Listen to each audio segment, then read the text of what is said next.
Hello, Allie. Oh, you look at it. You fired up the vape. Is it the vape? I brought so 2 you brought Juuls. Cigarettes, 2 Juuls, and Camels. Coffee and a smoothie. Dude. I wasn't sure what to expect. What was your worst case scenario? Oh my God, worst case scenario, I poop my pants right off the bat. Oh, have you done that before? Like when you get nervous? Not when I get nervous, but I used to, well, only once in college. You pooped your pants? Yeah. Were you drinking? Yeah, I was hungover. I ate Chipotle. I ate Chipotle pretty much every day in college. That's not good for your brain. It was not good at all. Trying to learn. Yeah. Actually, Chipotle, like those bowls, they are pretty good. They're like, so good. Like if you get like one of those steak bowls with rice, like that's about as clean as you can eat. Yeah. Really. And in college, it was nice because you could eat like half of a bowl and be like super full and then eat the other half later. And you can do the tricks of getting half steak, half chicken or something. That's that way they give you more. Oh, is that a trick? I don't think it is a trick. I think they have like a scooper. They have a scooper, but if you say you want half this and half that, they're not going to put half in the scooper. They're putting a full scooper in there. And then you're getting a full pooper on the couch in college. Yeah. Sorry to hear about the poop in the pants. It's all right. People are very embarrassed about that, but it does happen if you take chances. I feel like it happens to everyone has a poop story, I hope. If you don't, I feel like you're just not taking enough chances with your diet. No, and it's like, I think everyone's poop story starts out with them being like, oh, I thought I was going to fart. Mm-hmm. And then it was not a fart. Yeah, that's in the car. That's when it happens. I was honestly on the drive up here. I had a little bit of gas and I was like, just wait until you're there, hold it, because you don't want to take any risks right now. Yeah. So it actually worked out. I let it out. There was a podcast once where I legitimately thought, do you remember who it was? I legitimately thought I was going to shit my pants. I was like pinching my abs down. I was like crunching myself. I was like, listen, if I don't get out of here right now, I don't know if I'm going to make it. Do you remember who it was? But I might even said it on the air. Yeah, I remember it happening, but I don't remember who was in the room. I barely got out. It's kind of a nice feeling, though. I like that, like, adrenaline rush of, like, I need to hold, like, it really tests my skills. Like cramming for a test. Yeah. Like, oh my God, there's not much time left. Yeah, I dropped out of college, so, like, I feel like me trying to hold in a poop is the most cramming for a test I feel like I do. Why? That is a psychological thing, the cramming thing. They say that some people like procrastinate until they know they have to, like, okay, I'm going to stay up all night. I'm a procrastinator. Yeah. Always. But most comics are. You think so? Yeah. I think there's something, look, we're all broken. We're all broken toys. And most comics, there's something about like the laziness and the nonconformity and, the unwillingness to do drudgery. Is that a word? Yeah. I think so. Yeah, the unwillingness to do the, like boring, mundane life choices, jobs. That's what leads people to comedy. Like, oh, maybe I could just talk shit. Yeah. Yeah. I literally thought, I always knew I wanted to like entertain people somehow. I didn't know exactly how until my senior year of high school. But before that, I was like, maybe I'll be a singer or a comedian, Well, you have a great voice. I have a decent voice. You have a very good voice. Thank you. And you use it in your act sometimes. I try. You do. You started doing stand-up. How old were you? I think I did my first open mic when I was like 17. But I didn't start then. You are about as like. There's only one other person I know, Olivia Grace. Yes, I love Olivia. I met her at, I think it was Brea. She came up to me and she was like 16. Yeah. And I was like, what? And she had been doing it since she was like 14 or 15. That's crazy. Crazy. She's very funny too. She's so funny. And super cool. Yeah, so when I started, I was living in Long Beach at my parents' house, and so I would go back and forth between Orange County and LA, and Olivia was in Orange County, and she was like the first person my age, kind of, that I like met, and so we became friends, and I was like, you're so funny, like, it's so cool that she had already had so much time under her belt when I was like 18, Yeah. Yeah, it's crazy. I didn't know you could start until you were 21. No, I didn't either. I had no idea. I thought, and I also didn't know that open mics happened at like coffee shops and bars and like literally anywhere at all, laundromats. When I started, I waited until my 21st birthday, but then I met my friend Robbie and he was 19. I was like, how did you get in? And they're like, they'll let you in, but you can't drink. I was like, oh. Yeah, I had my... Is that still the case? Like at the store? If they had a show, an open mic night, did they let you in? Well, when I started doing open mics for real, I was maybe 18, on the verge of 19 or something, and I would go to the Comedy Store. But I had already been doing open mics around town, so all the guys who worked at the Comedy Store as door guys knew me. They didn't know how old I was, so no one ever checked my ID, and I never talked about being young or anything. So I would just perform, hang out, and then when they found out I was under 21, I got kicked out for a year, and I couldn't perform there again. So I had already been doing Kill Tony. And then they found out. Oh my God. And so then I would like do shows, do open mics, and then I would just come to the Comedy Store and hang out on the sidewalk and just be like, "Hey guys, what's up?" That's hilarious. And on my 21st birthday at midnight, I walked in. Really? Yeah. That's hilarious. And I remember Red Band was there and George Perez, and on my 21st birthday, they each gave me $21. And then on my 22nd birthday, I was at the Comedy Store and they gave me $22, and I was like, "You guys better live for a long time." That's a crazy place to be when you're 21 years old. You know, to be around, I mean, just the people you just named, George Perez and Brian Redband, and you're 21, like, hello. Yeah. Like a little fawn. Yeah. Like clunk, clunk, clunk, Yeah. clunk, clunk, walking I out to still the feel field. like that. Well, that place is, I mean, especially when you're dealing with, you know, so many, like you're going there, you're 21 years old, and you're just seeing Jesselnick and, you know, and all these like big time headliners, and Joey Diaz, and, you know, and Chris Rock shows up and Dave Chappelle's there, and you're fucking 21. You're walking around going, this is crazy. Yeah. Yeah, it felt so surreal just like being there and hanging out and feeling kind of like I was a part of it, you know, well, like you in were a part small of it. way. But yeah, I'm super grateful for Kill Tony because I feel like that's what helped me become like more ingrained in the scene at the store. Well, that's how I found out about you. Yeah. I found out about you through Kill Tony, and Tony kept raving about how good you were. And then I saw you do some sets, and your progression, it's a kind of a hilarious story. Like you opening for me. I know. Because you did a couple shows at like the Improv, couple shows at like, you know, the Comedy Store. And then I'm like, hey, you want to do Vegas? Well, no. What happened was you had been the guest like on Kill Tony and I was a regular. So you had seen 1 minute of my material, maybe 2 times. No, I'd seen you other times. I'd been in the room while you were doing stand-up a couple other times. But then you invited me. I remember Tony hit me up one day and he was like, "Hey, is it cool if I give Joe your phone number?" And I was like, "Joe?" And he was like, "Rogan?" I was like, "What?" I was like, "Yeah, of course." And so then you text me. You were like, "Hey, do you want to do some shows at the Improv with me this week?" And I was like, "Yeah, of course." You're like, "Are you available?" I'm like, "Oh, I think I can be available for that." Well, I knew you were funny. You know, I mean, that's how I do it.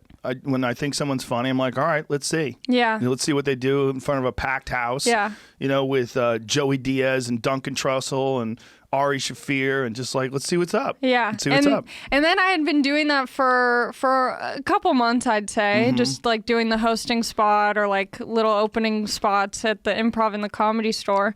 And then you were like, I was like, I saw that you're going to be in Vegas this week. Like, I think I'm going to drive and come watch you because I'd never seen you in like a bigger venue than a comedy club. And you were like, okay, do you want to open? And I was like, well, I wasn't hoping you'd say that, but I was kind of hoping you'd say that. So you did Vegas. That was the Mirage. coolest experience of my entire life. Still to this day, one of like the highlights of my life. It was really fun. It was really fun. But you were so composed and so like on top of it. You crushed. And then I said, okay, do you want to do an arena? So you went from, I mean, how many times had you been paid to do stand-up other than the times opening for me and, you know, like a couple little gigs on the road? Yeah, I mean, I never really got paid to do comedy, like besides like drinks or like a couple bucks for gas. So you do the Mirage, which is like, I think the Mirage is 1,300 people or 1,200 people. It's a good-sized place. Yeah. It's a good-sized place. Then we do a fucking gigantic basketball arena. You know what I think helped me with the Mirage was in my head I was like 1,200 is giant. I was like, this is going to be huge, crazy, and I like overhyped it so much that by the time I saw the venue it was like it was so beautiful and it felt intimate for some reason. Well, it's the most intimate place in Vegas in terms of like those big theaters that you can play. Yeah. It's my favorite place in Vegas. I love it. Yeah, so as soon as I got there, I was like, I got this. I was doing bigger places there, and I came back to the Mirage just because it's a better setup. Yeah, and I feel like the people who run that place they're were really awesome. helpful. They're and awesome. cool. They're the best. They're the nicest folks, and they all love comedy. Yeah. And there you are. That's you, kid. Aw, Jamie was taking pictures. I Yeah. was like, can you get more? My mom really wants to see me. Yeah, it's too bad you can't really see the audience in there too. But Very so dark. then you go from that. Well- what arena did we do? We went to, I believe, Denver. Was it Portland? Oh, yeah, it was the Moda Center. Yeah, that place is fucking huge. Yeah. Oh my God. And it was in the round. The first Yes. one was in the round. So there's literally people all around me. I'm like, I don't know where to stand. I don't know like how to use the space of the stage. Yeah, that's like 13 or 14,000 people. Oh my gosh, yeah. It was bananas. But I told you after, I was like, you know what I hate about this is that this feels the best way to perform. I was like, this is where I feel the most myself. Well, it's definitely the biggest pop. Like Yeah. the rush that you get from a big joke that kills in, a 15,000 seat arena or whatever. It's bananas. Like the biggest I did was Chappelle and I did the Tacoma Dome. Yeah. We did 25,000 people. That looked crazy. It was bonkers. Yeah. Like when you would hear the laughs, they were deafening. It was people 25,000 people screaming. It's just Was there like an echo, like a wave? It's nuts. It's wild. Because I remember after the Moda Center, which is like an inside arena, then we did that outdoor theater, amphitheater in the Bay Area. Yeah. Where the Grateful Dead played. Yeah, that was fun too. That was fun, but that was cool because it was outdoors, and I was like, "There's a lawn." It was just crazy because when I was little, I would always go to concerts, and I would always watch the performer, and I'd be like, "I want to do that." So the first time I got to like do the arena and the amphitheater, I was like, "I'm literally doing what I've always wanted to do." Yeah, those shows are fucking awesome, but I still think 200 people that's the right size. 200 to 300 people is the right size. Yeah, I agree. Like if you wanted it, it's like there's nothing wrong with those shows. They're awesome. I love doing arenas, but like the original rooms, like 190 people, that shit is perfect. Yeah. When everything's popping. I like the 200, 300 range, or even smaller, because that's when you get like the honest feedback. Yeah. And I think that's why it's fun to also do the like arena or amphitheater, because it's the jokes that you've been working on that work. Right. And so you're Yeah. getting the response that you want from those jokes, and you kind of almost expect that response. But when you're doing the smaller, intimate shows, that's when you get the like kind of pause where you're like, maybe that joke needs tweaking, or like you can figure out. Yeah. And that way, when you do get a pop in like a smaller room, you're like, oh, that really works. Yeah, small crowds like late at night. That's when you find out if you're full of shit. Yeah. Because you get to see the fat in your act. You get Yeah. to see the clunky fucking those weird segues that you do, or Yeah. or when you act something out, it seems cheap and stupid. You're like, oh my god, like you're just doing it in front of like 3 people. You're like, oh, this Yeah. material's terrible. Yeah. That's why I liked working at the Comedy Store, because you'd have to be there until the last person's off stage. How much comedy have you done during the quarantine? I've done a decent amount of Zoom shows, and then How weird are those? they're weird. I kind of just like, I think I grew up always being like on the internet and interacting with strangers online, so I felt like I was prepared for something like a Zoom show, and I also was like, okay, don't expect to get anything out of this or get the same feeling out of this. Like, just have fun, engage with the people watching as best you can, and like see where it goes. Have no expectations. It's just But it something fucking to sucks. do, right? Yeah. Yeah, it fucking blows. Mark Norman said it best. He said like it's like methadone comedy. Yeah. It's like, he was talking about how he did stand up in the park. Yes, and he I was watching bombing. his YouTube, Park Normand. So good. But it's, we're all like desperate to get back. In know. LA, we're not doing any comedy, but New York is doing stand up again. Yeah, I've seen that. Yeah, which is crazy. Like, I feel like I'm starting to see some shows. My friends are doing some shows outdoors here.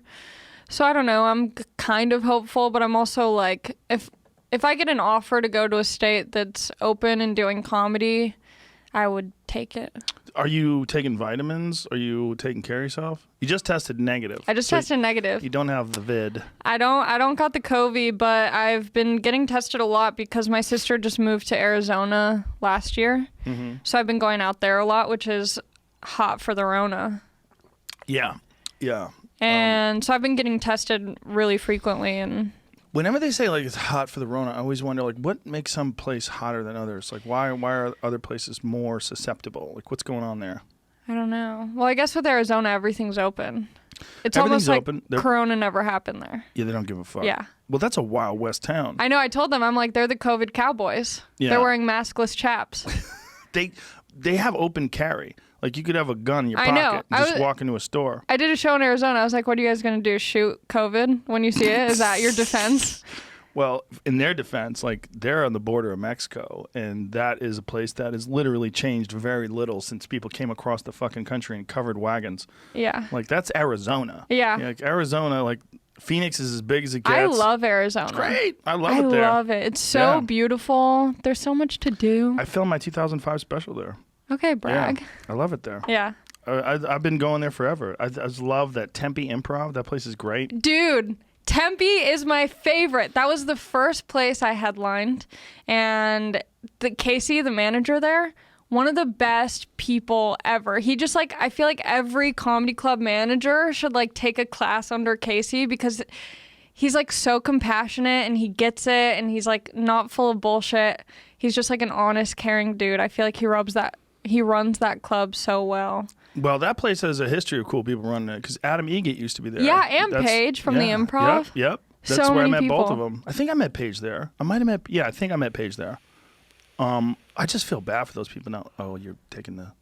Yeah. I was like, what's that sound? How addicted to those things are So you? addicted. Yeah? Completely addicted. Yeah. Well, when I was at my mom's house during lockdown, my mom's a smoker. Oh, boy. I know.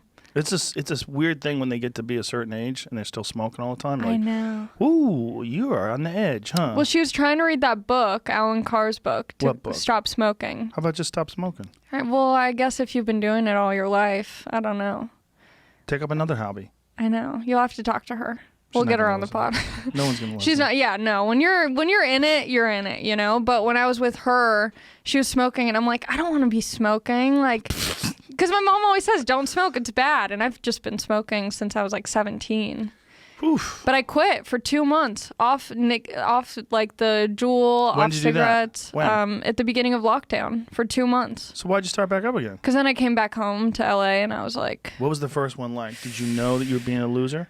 When you no. were reaching for that first one? Well, that's You're like, no, because in my head I'm like, it's just one hit of the Juul. I'm fine. I'm not gonna get addicted again. I got this.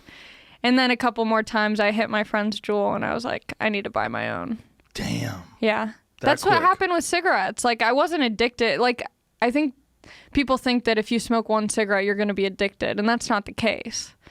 I smoked one, and I was fine. No, and then- I've smoked one multiple times before shows. Yeah. I started with Tony. I smoked one of Tony's before a show, back when Tony used to smoke. And I was like, dude, this gives you a crazy rush. Like, You it makes smoked you feel mine in, good. like, St. Louis or St. Paul or something, and you were, like, buzzing. And I took some cigarettes from Dave Chappelle when we did shows together. A cigarette before a show gets you buzzed. A cigar doesn't quite get you that buzzed. Like, you got to inhale. And I think there's, like, whatever funky chemicals they put in those cigarettes to get you addicted. Those are good. Yeah. Those They're chemists, so yummy. Those chemists are fucking. They know what on the they're ball. doing. They do. It's so Unfortunately, yummy. they kill people. Yeah. It's crazy that no one's trying to stop it, but yet it kills 500,000 people a year. That's what's bizarre. That everybody's worried about COVID. COVID has killed less than 200,000 people. Cigarettes have killed probably in the same time of COVID more than 200,000 people. It's always crazy when you find out someone, like someone's family member or friend got lung cancer and never smoked. That always freaks me out. Yeah, you can get lung cancer. Yeah. You can get lung cancer from toxins in the air. You can get lung cancer from genetics. You can get lung cancer, environmental shit if you work in a Yeah. factory that has a lot of weird fumes. But there's also so many things that kill people. Like fast food is so unhealthy. I love that too. Do you? What's your go-to? Taco Bell. Really? You like eating garbage. I love You garbage. just like straight. I That's why you're love shitting your pants garbage. all the time. It was once, okay? Only It was once? Yeah. I've shit my pants at least once this month. But you've got a couple more years on me. Yeah. But I mean, I also eat like a lot of meat. Yeah, doesn't that make you shit? Oh, yeah. It's Does crazy. meat give you loose stools? Oh my God, it gives you the most ridiculous diarrhea. Like I told Tom Segura, you got to try this carnivore diet because he was trying to lose weight, and I lost 12 pounds in a month. I got shredded. But isn't that kind of unhealthy to lose that much weight in a month? I don't know. It felt great. Okay. I don't know. Yeah. I really don't know. I was going to get my blood work done, but then I had to travel, and then the COVID hit. And it's like, oh, Christ. Yeah. I forget what my excuse was. I had an excuse. Yeah. Not a good one, but I had an excuse. Do you but ever anyway, eat fast food? Oh, yeah, when you so called me Tom- yesterday, you were at In-N-Out. Yeah. You had the craziest order. Well, I thought you were feeding your whole family with your order. He was on speaker. He was like, yeah, can I get like 12 Flying Dutchmen? I'm like, 4. I I just know. had 4 Flying Dutchmen. It's not that much meat. I guess. Is that one patty or 2? 2 patties with cheese. So that's a total of 8 patties. Yes. Okay. Got to feed all this Yeah. meat, you know? Do you eat like 3 meals a day? No. 1. Generally, I eat very light in the morning. Usually, unless I have a really hard workout. And then, like this morning, I just had eggs. Just a couple, like 3 eggs. Yeah. And then How do you cook them? fried eggs. Sun up. I thought that I would know how to cook eggs at this point in my life. You know, I'm 24. That's something that's pretty basic. You don't know how to do it? I keep fucking up eggs. How do you fuck that up? I get really impatient, and so I put the heat on the pan way too high, and then the eggs are just like fried instantly. But I've gotten better. I'm getting better, but I don't think I could fry eggs. This is not that complicated. You know, you have a very minor issue that you're complaining about here. So I eat that, you know, I'll eat like a light breakfast before workout, and then I work out, and then I won't eat until dinner. I usually eat twice a day. Okay. And I eat a large dinner. Yeah. I see it on your Instagram. Well, you've seen me eat live. Like, Yeah, when in we real go- time. Yeah, I eat It's a an lot. experience. It's like going to the zoo and like feeding a giraffe. You're like, whoa. Well, people don't believe it. Like when I go to a restaurant and I'll order 2 entrees, like the waiters are like, "What are you doing? Yeah. Like you're not gonna eat all that." I'm like, "Just watch me, bitch." It's fun going out to eat with you because when I was growing up, my dad would, you know, I have 2 older sisters, and my dad was kind of single dad, shop like food on a budget. And so he'd be like, you know the drill, no soda, water only, like the bare minimum. So then when we get to go out after shows and eat, I'm like, I can get 2 entrees if I want and an appetizer? Yeah, that is the good thing about growing up poor is that you really appreciate when, you know, you get good stuff. Yeah. Like I don't want to say I grew up poor, but we Well- weren't like, you know. Right, you weren't starving. Yeah. Yeah. Well, I grew up, you know, I mean, we weren't starving either, but we were poor. Yeah. You know, and we were on welfare when I was a kid. We drank powdered milk, you know, the whole deal. We're on food stamps. Yeah. And I'm on food stamps now. Are you? Yeah. That's so crazy. I know. I'm on unemployment. It's crazy. How much are they giving you? How much they give you for unemployment? I think you have to like put in all of your information and like, you know, whatever. And so I think I'm getting like $400 a week. The good news is you're living with your mom, right? So No, I'm living at my house. oh, you are? Yeah. Yeah. Well, you were with your mom for a little while? Yeah, but I kept my place because I was like, who knows how long this is going to last? Who knows if I want to stay at my mom's house, whatever. Like, it's nice to know I have that as an option because my parents live like in the greater Los Angeles area. I But read that they're going to. There was a ban on evictions and you know and forcing people to pay rent. yeah. But that's going to go up September 1st. They're going to force people to start paying again. But I'm like, okay. I've just been paying my rent. But what happens to those people if you have 5 months of back rent and the rent is $3,000 a month or know. something like that? That's crazy. Yeah. And all of a sudden you have to pay it all? Yeah, it makes no sense. That's why I was like, I'm going to pay mine now because who knows how much money I'm going to have saved up Yeah. after this. So I might as well just pay. Luckily, my rent is like cheap, so it's manageable. And if I ever was in a pinch, like I know my parents would help me out. How long did you think this was going to last? Everyone was saying it was going to last like 3 months, but I was like, this is going to last longer. There's no way things are just going to be like, okay, if we do this, it's all going to go back to normal. It just felt too big for it to be over that quickly. Well, I was optimistic, unfortunately. I really did think it was going to be 3 months. I thought it was going to be 2 months, really. Yeah, I was I was like, look, you get sick, and then you're only sick for like a week, right? So if everybody just stays home, the people that are sick will get better. People won't get infected. This Yeah. is simple.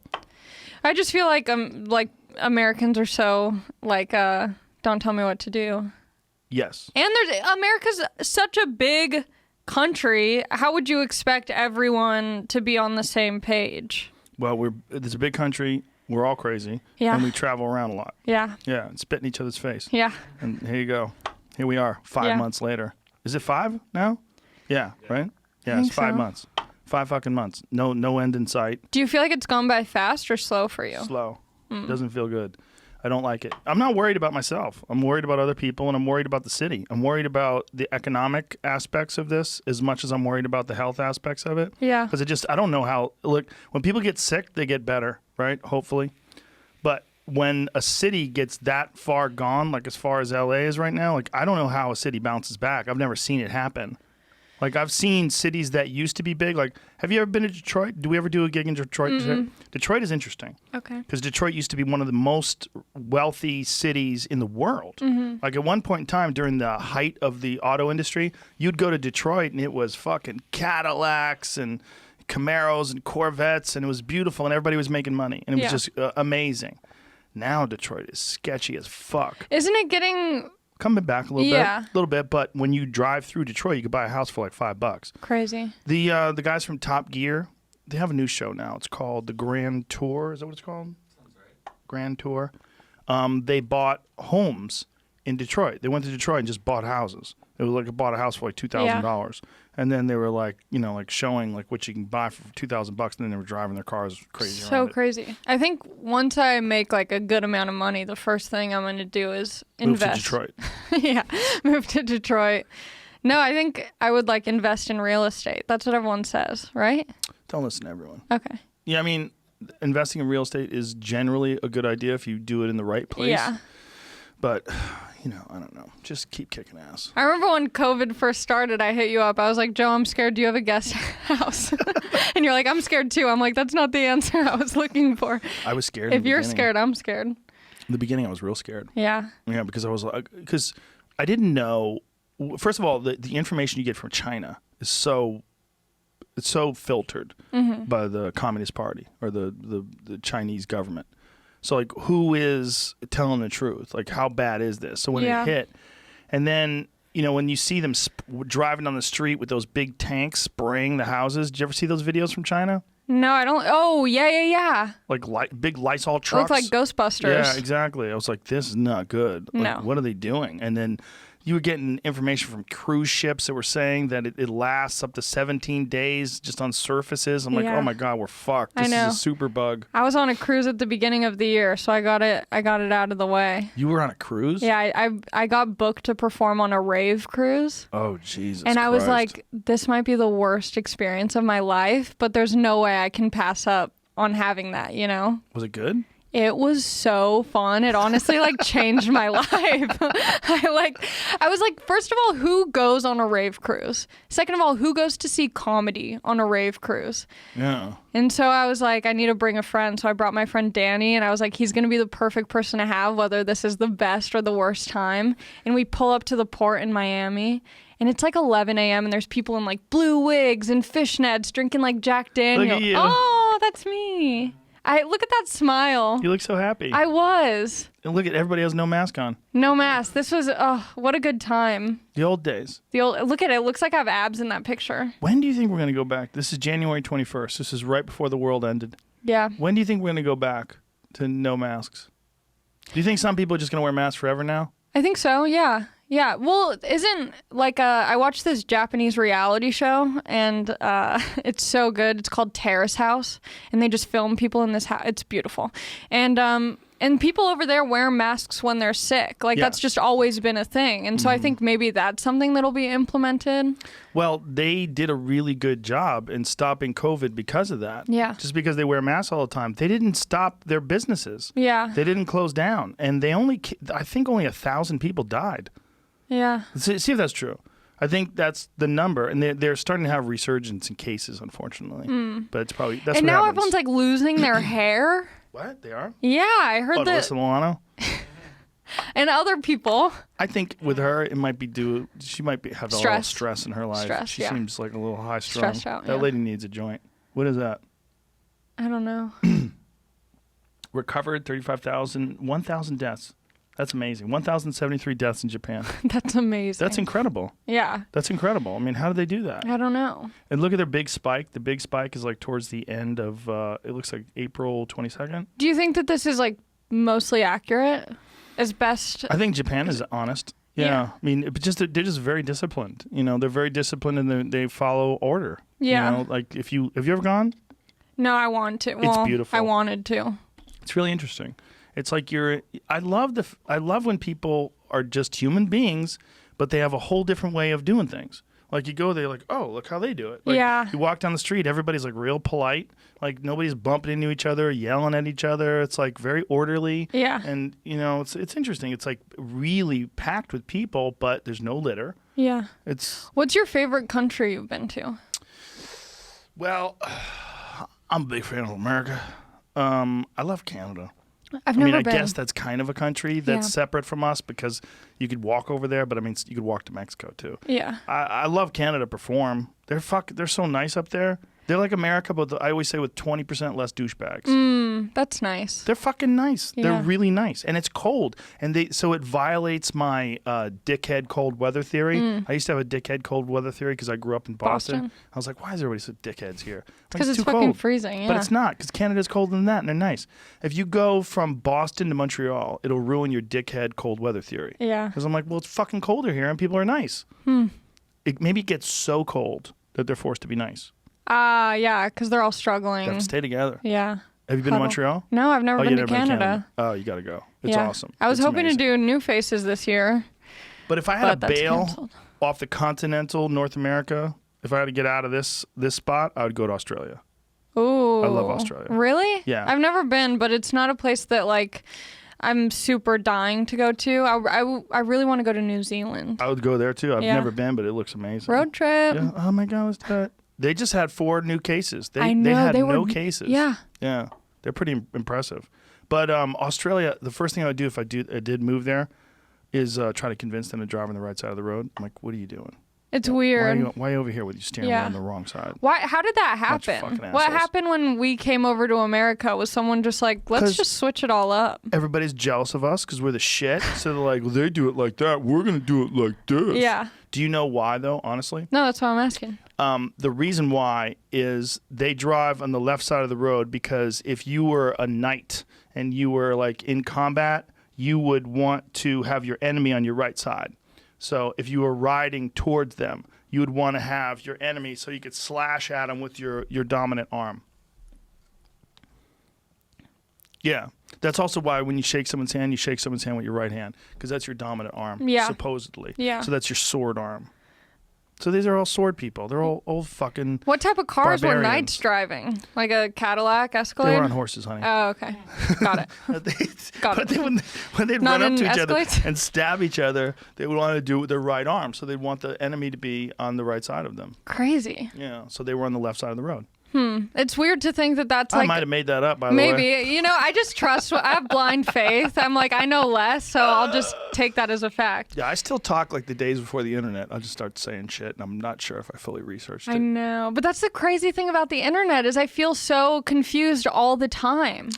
You can with many things. With many subjects, you can get really confused. Is that a fact? I mean, I'm pretty sure that's right, but I know like America drives on the right because we're like, fuck that, we're driving, or like Well, we're not we driving on the invented left. cars, bro. So Did we're we? like, fuck that, we're driving on Detroit. the right. Henry Ford, motherfucker. But like it's an anti-drive on the left is why we drive on the right. It's because they drive on the left is why we drive on the right, kind of.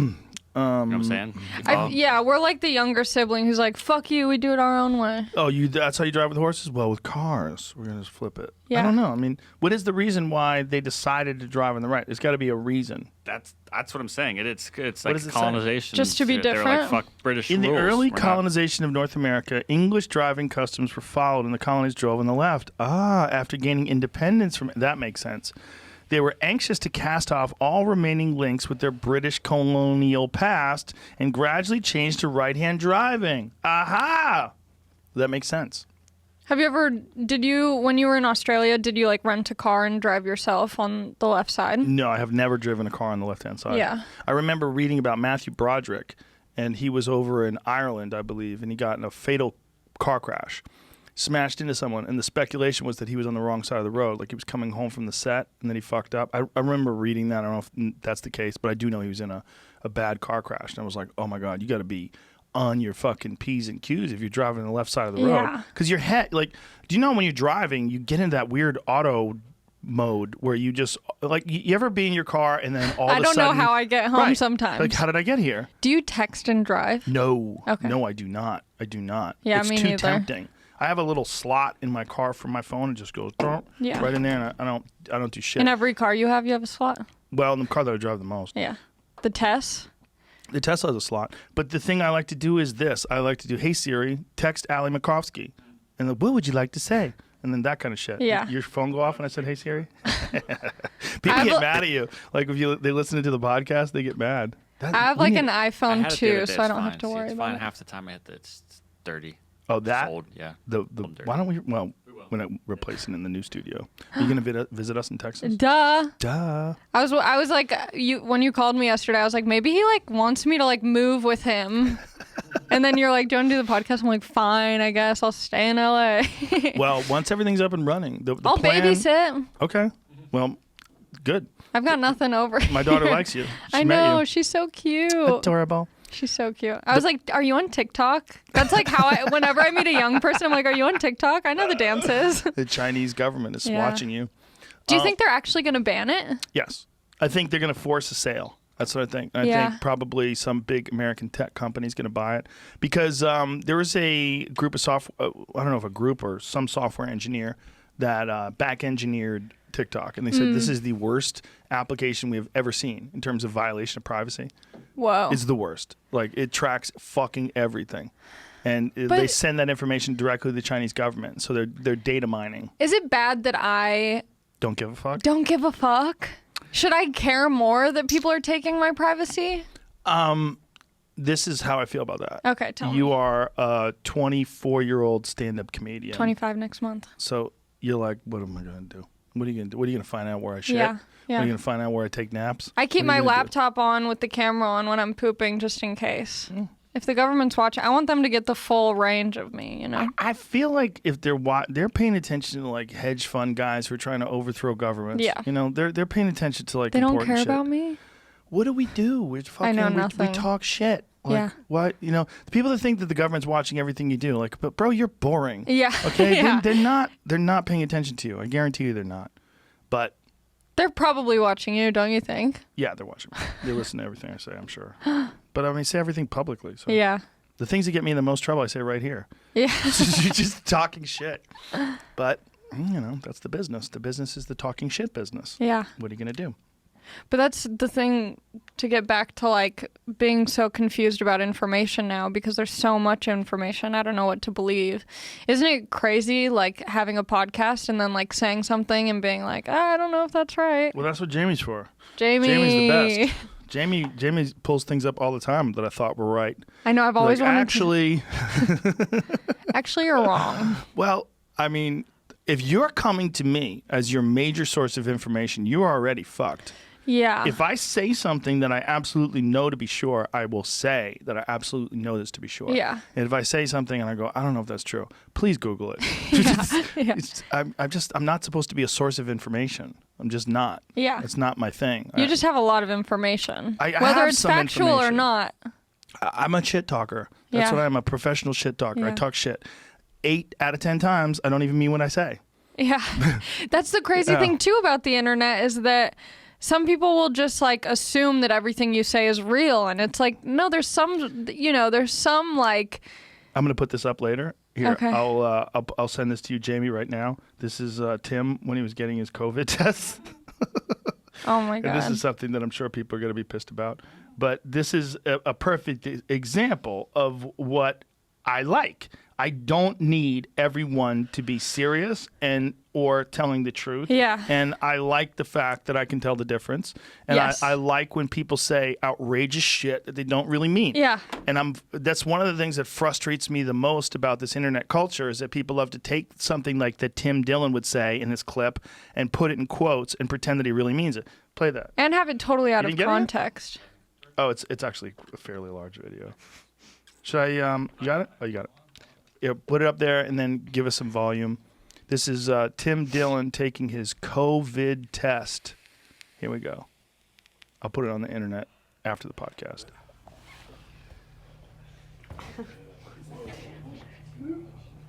Woo! How's that, buddy? I don't like it. You don't like it? I don't like it. This disease doesn't exist. What?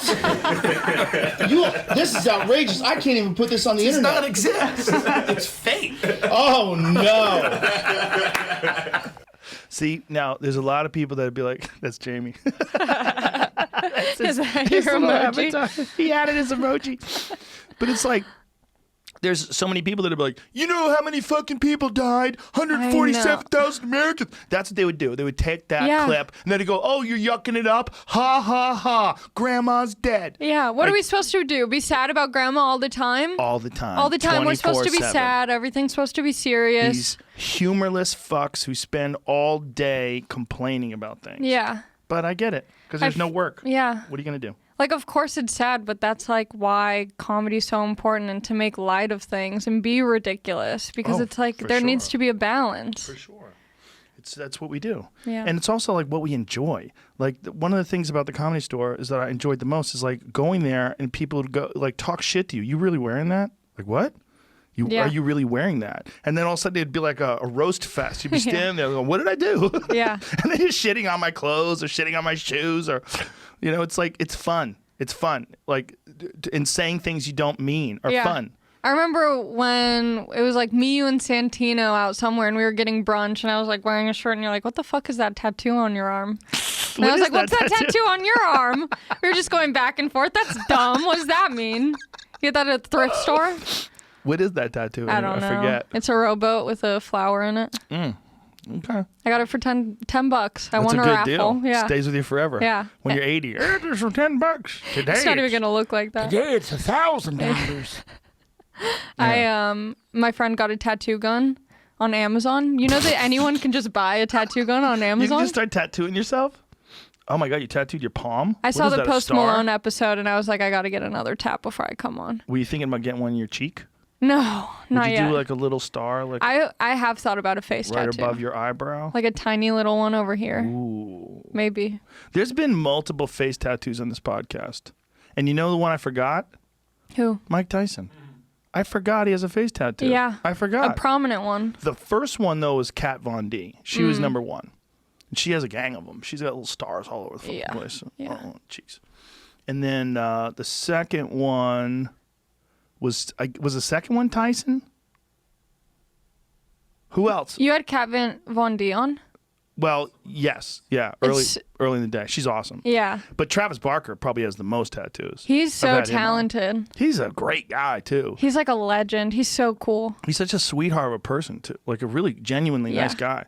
But he's got face, head, neck, Yeah. everything. He was on his Instagram the other day getting new tattoos. He's like, I'm out of space. Yeah. So they're just like drawing over old tattoos, like new writing. Yeah. You're like, Do you think he'd get like a skin graft just so he can do like a new well, he's tattoo? actually had skin grafts Yeah. because he had a The plane plane, crash. yeah. Yeah. I don't think he would. Skin grafts are fucking painful. Yeah. Yeah. But he's Have you got ever had everything one? covered. Yeah, I had a skin graft once. Oh. He's got literally them everywhere.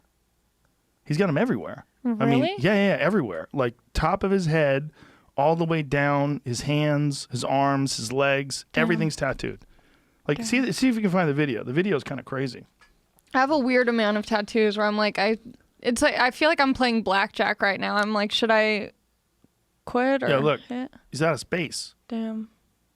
It's everywhere.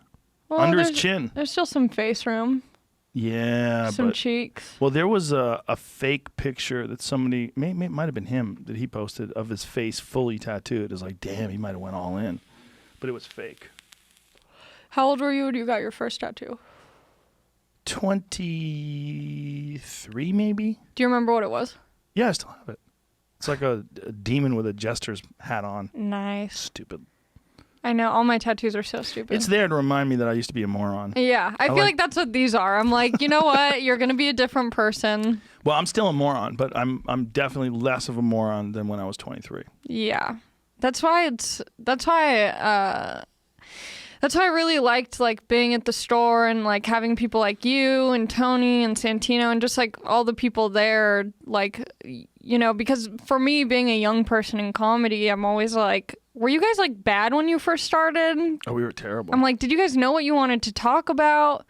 And it's so cool being able to like ask you guys for advice and like have these mentors. And well, it's also the guys you're talking about. Everyone's genuinely honest. Like they'll tell you the times they bombed. Like the worst is people that don't admit they bomb or don't admit when they bombed. Because like, okay, you're protecting yourself and you're damaging our relationship. yeah. By protecting yourself, first of all, it doesn't really work. You're not really protecting yourself. And two, you're damaging our relationship. Because now I can't listen to you. Because now I think you're full of shit. Yeah. That's not good. Remember when we were in St. Paul in the arena and I said, "What's up, St. Louis?" That was rough. Oh my God. You barely recovered from that one. I thought I was going to get burned alive after the show. They got mad. And I opened it up. I was the first one on stage. I was like so excited. I'm like, "What's up?" Oh no. Dead silence. And I'm like, no. that's not how this works. Oh no. Yeah. But then I recovered, thank God. I think I've done that before. I think I called Minneapolis, Michigan once. Yeah, I retired saying "What's up" wherever I'm at. I'm like, I'll just get into it. Well, there's some places that demand respect. Like if you go to New York and you call it Philly, your show's over. Yeah. What's up, Philly? What? They would just, boo! That's a mistake you can't make. Boo! Oh my God. Some mistakes you can't make. But if you call St. Paul, St. Louis, you're like, oh my God, I'm a fucking idiot. Like a couple minutes later, if you have some good jokes, they'll forget. Yeah. New York will never forgive you if you call it Philadelphia. If you call New York Philadelphia, or if you call Philadelphia New York, they'll kick your ass. Wouldn't you know the difference between Philly and New York? Not if you're drunk. Yeah. You don't drink. I don't When did you drink. stop with the boozing and everything else? I stopped everything the day after Halloween of 2015. Was it a rough Halloween? It was a rough Halloween. Yeah, not one of my best moments. So 2000, you were 19 then. I was 19. Wow. I think I was 20. Yeah. So right around that. Yeah, because I woke up half naked on my dad's couch, and I was like, this is not the way I want to be waking up. This is not a pretty sight. Were you out all night or? Yeah, and I was moving to LA November 1st, 2015, and I was like, okay, I still want to go out for Halloween, but I like need to be respectful. No hard alcohol, just like a couple beers. Get your shit together. Don't be a piece of shit. Blacked That's amazing. out. Woke up half naked. So whenever people are like, how long have you lived in LA? I'm like, 4 years, 7 months, whatever days. Right. You can get it down to the Yeah. Alcoholics Anonymous chip. Yes. Yeah. Jim Norton's the same way. Yeah. Norton stopped when he was 19. Oh, really? Yep. He realized, he's like, I'm a fucking mess and I can't do this. And I thought when I started comedy, I was like, everyone who is successful drinks. Like, it's just part of it. Like, you have to be boozing and schmoozing and, like, having a good time after the show and, like, partying it up and have this, like, rock star the attitude. rock star shit. Yeah. And then I realized that there were so many successful comedians who don't drink. And I was like, okay, maybe this is, like, possible. Yeah, it's very possible. I Yeah. mean, Hicks did his best work after he cleaned up. Yeah. He didn't do anything. Yeah. When he was like in his 30s, I think he quit like at like 30 or something like that. But then whatever he had done caught up to him already. But he smoked a lot of cigarettes, which is just as bad, my friend. Yeah. You He's gotta your favorite, stop. right? He's Hicks? your favorite, yeah. No, Oh. he's not my favorite. He's not the funniest. He was a great mind, and I think he had really interesting thoughts, and I think that his comedy was very revolutionary in that it changed the way people thought about doing comedy. Like, because you could do comedy and talk about important issues. You could talk about complex things. Yeah. And it inspired me to talk about more complex things. But Kinnison... But you didn't start out talking about complex things, No. did you? No. Okay, thank God. No. Because I'm like, my ass, whatever my jokes are. Yeah, that's Sucking dick, doing whatever. The dumb shit. Of course. And I'm always like, I don't mind if I keep talking about whatever, like dumb shit. I just wanted to be like a little bit more elevated. Well, some people talk about dumb shit forever, and it's great. Yeah. Like There's no rules. It just has to be funny. I used to be so insecure, about, my dumb jokes, which I think are funny. But they're, it's not like I'm breaking boundaries or like opening people's minds to, But new the problem is thought. the people that want to do that all suck. The people that want to break boundaries, the people that want to open people's minds, like they're almost always annoying. Yeah. Like I think the jokes should be, well, there's two things that should be possible, right? First of all, what you're saying for the people in the audience should be entertaining, should be interesting. Mm-hmm. That was one of the things that Hicks said. Like just try to be interesting. He had like a, see if you can find this. He had like a rules to comedy thing that he wrote that's very insightful. It's really interesting. I mean, when you think about it, the guy died, I think he was only like 33 when he died. Yeah. He was just really fucking smart. Yeah. Just really smart, and also started comedy really young. So here it is. Bill Hicks' Principles of Comedy. If you can be yourself on stage, nobody else can be you, and you have the law of supply and demand covered. The act is something you fall back on if you can't think of anything else to say. Number 3, only do what you think is funny, never just what you think they will like, even though it's not that funny to you. Number 4, never ask them, is this funny? You tell them this is funny. Number 5, you are not married to any of this shit. If something happens, taking off on a tangent, never go back and finish a bit, just move on. Number 6, never ask the audience, how you doing? People who do that can't think of an opening line. They came to see you tell them how they're doing. Asking that stupid question up front just digs a hole. This is the most common mistake. I like how he writes that in all caps. Yeah. This is the most common mistake with not all caps, front word, first letter caps. The most common mistake made by performers. I want to leave as soon as they say that. Number 7, write what entertains you. If you can't be funny, be interesting. That's what I was talking about.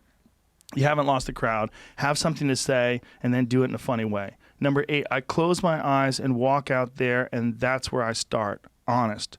Number 9, listen to what you are saying. Ask yourself, why am I saying it, and is it necessary? This will filter all your material and cut the unnecessary words. Economy of words. You're super into that. Economy of words is everything. It's everything with jokes. Number 10, play to the top of the intelligence of the room. There aren't any bad crowds, just wrong choices. That's not true. Yeah. That's just not true. There are definitely bad crowds. Number 11, remember this is the hardest thing there is to do. That's not true. Being a soldier, way fucking harder. If you can do this, you can do anything. Nope, you can't tell people jokes and then do brain surgery. I can't do shit. Yeah, that's not true. I'm useless. Number 12, I love my cracker roots. Get to know your family. Be friends with them. Well, that's not the worst advice. But the thing that is a problem with any of that stuff is this is how you do it. The beautiful thing about comedy is there is no this is how you do it. Yeah. Like there's Mitch Hedberg and there's Sam Kinison. Yeah. Those are two all-time greats. There's Richard Pryor. And there's Louis C.K. There's Dave Chappelle. And there's Emo Phillips. There's Bobcat Goldthwait. And there's fucking, I mean, you can do that all day. But I think that just goes back to, like, just be who you are on stage. Yes.